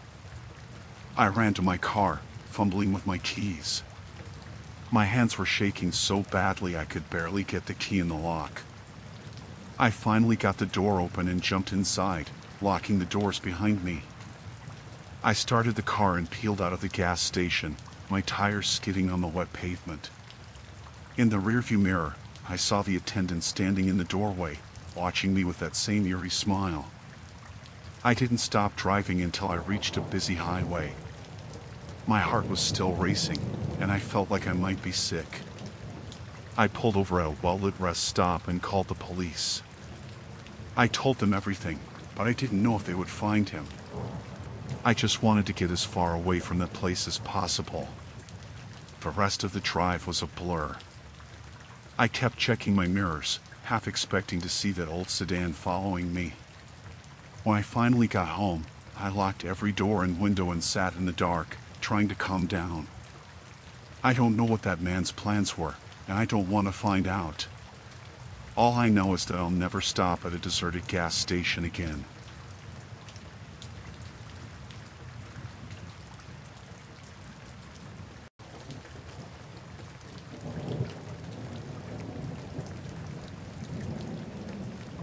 I reconnected with an old friend from high school named Steve. We hadn't spoken in years, but we caught up over social media. Steve invited me to stay at his farmhouse for the weekend. It was supposed to be a quiet getaway. When I arrived, Steve greeted me warmly. The farmhouse was old but well kept. It stood alone in a vast field, miles from the nearest neighbor. We spent the evening reminiscing about our school days, laughing and drinking. As the night wore on, Steve showed me to the guest room. It was simple, with a bed and a small dresser. I felt uneasy, but I couldn't place why. Maybe it was the isolation, or maybe just the years apart that made things feel different. I went to bed, but I couldn't sleep.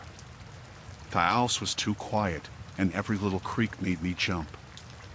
Around midnight, I heard voices coming from downstairs. Curious, I got out of bed and crept towards the door. The voices were clearer now. Steve was talking to someone else, someone I hadn't seen. I opened the door a crack and listened. They were discussing something serious, their tones low and urgent. "You can't let him leave," the other voice said. "He knows too much now." I felt a chill run down my spine. Who were they talking about? I stayed still, trying to hear more. "We'll take care of it in the morning," Steve replied. "Make sure he doesn't suspect anything tonight." My heart pounded. They were talking about me. I had to get out of there. I closed the door quietly and looked around the room for my things. I grabbed my backpack and shoes, moving as silently as I could. I remembered the car keys were downstairs, in the living room. I would have to go down there, past Steve and the other man. I took a deep breath and opened the door again, slipping into the hallway. The stairs creaked under my weight, but the voices in the kitchen masked the sound. I made it to the living room and spotted my keys on the coffee table. I picked them up, my hand trembling. I heard a chair scrape against the floor. They were moving. I had to hurry. I headed for the front door, but it was locked. The key was in the kitchen, where Steve and the other man were. I couldn't risk it. I needed another way out. I remembered the back door in the kitchen. Maybe there was a way to distract them. I looked around and saw the old phone on the wall. I picked it up and dialed 911, but I didn't say anything. I hoped the open line would bring help. I hung up and moved towards the kitchen. The door was slightly ajar, and I could see Steve and the other man standing by the table. I had to create a distraction. I picked up a vase from the table and threw it against the wall. The crash was loud, and the men turned towards the noise. I ducked into the shadows as they walked towards the living room, looking for the source. I slipped into the kitchen and headed for the back door. It was unlocked. I opened it slowly and stepped outside, into the cool night air. I could hear the men searching the living room, their voices angry. I ran towards the barn, hoping to hide there until I could figure out my next move. The barn was dark and smelled of hay. I found a spot behind some old equipment and crouched down, trying to calm my breathing. I listened for any sounds of pursuit, but all I could hear was my own heartbeat. I stayed there for what felt like hours, though it was probably only minutes. I heard the sound of a car engine starting, and I peeked out of the barn. The headlights of Steve's truck were on, and he was backing out of the driveway. He was leaving. I had to move quickly. I ran back to the house and grabbed my backpack from the living room. The front door was still locked, but I found a window that was slightly open. I pushed it up and climbed through, scraping my hands on the sill. I ran to my car, fumbling with the keys. I started the engine and drove off, my hands shaking on the wheel. I didn't stop until I reached the nearest town. I parked at a gas station and called the police, telling them everything. They took my statement and promised to investigate. They found the farmhouse empty. Steve and the other man were gone, and there was no sign of them. I never heard from Steve again, and I never went back to that farmhouse.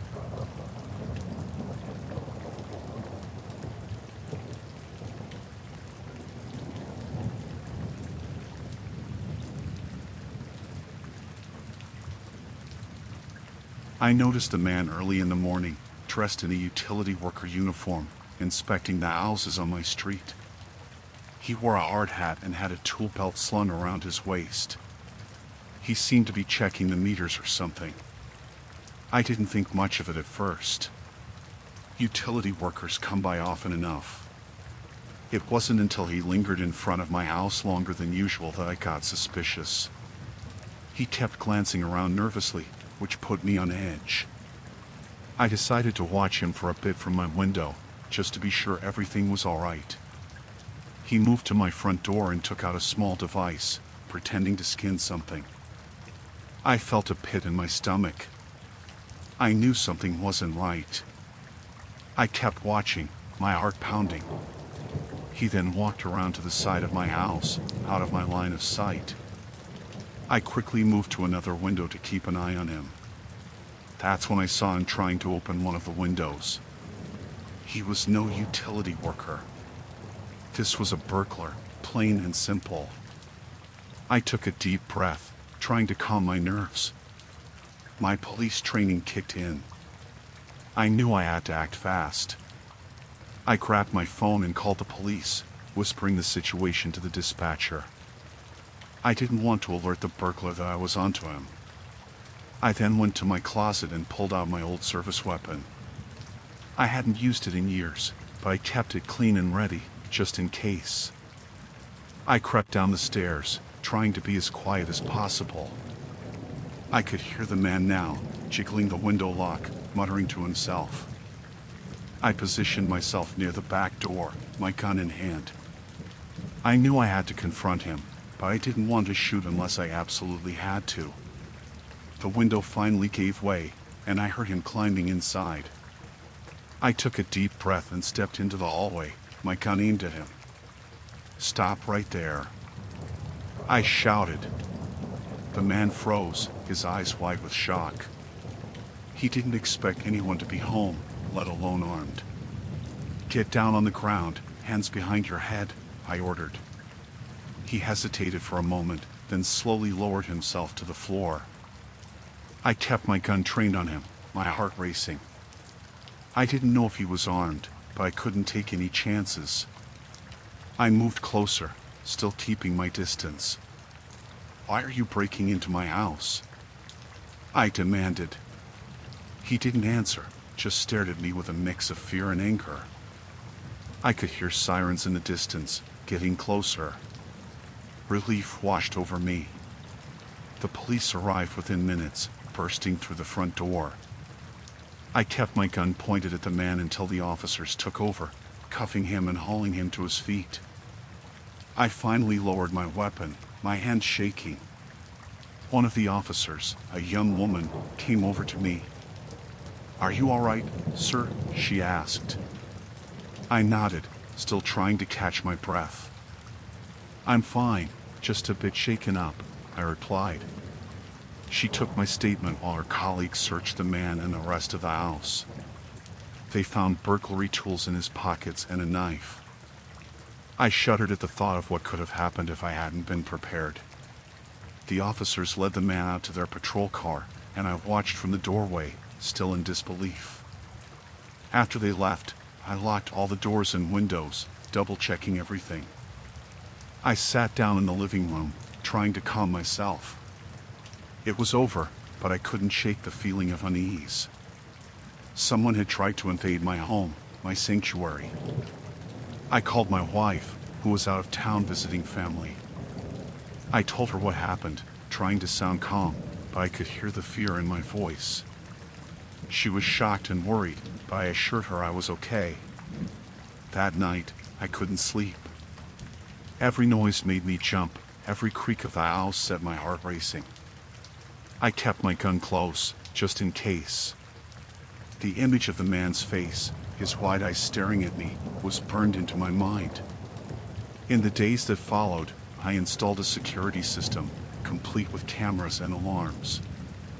I needed to feel safe again, needed to know that my home was protected. The police kept me updated on the case. The man was a known burglar, wanted for several break-ins in the area. It took a while, but I eventually started to feel normal again.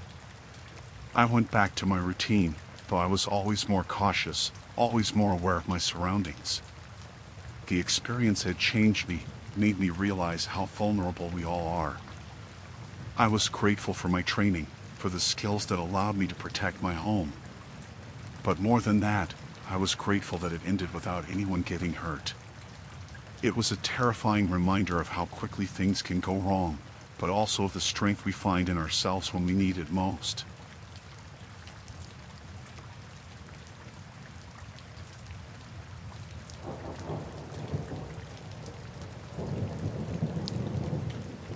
I decided to go on a solo hike in the mountains to clear my mind.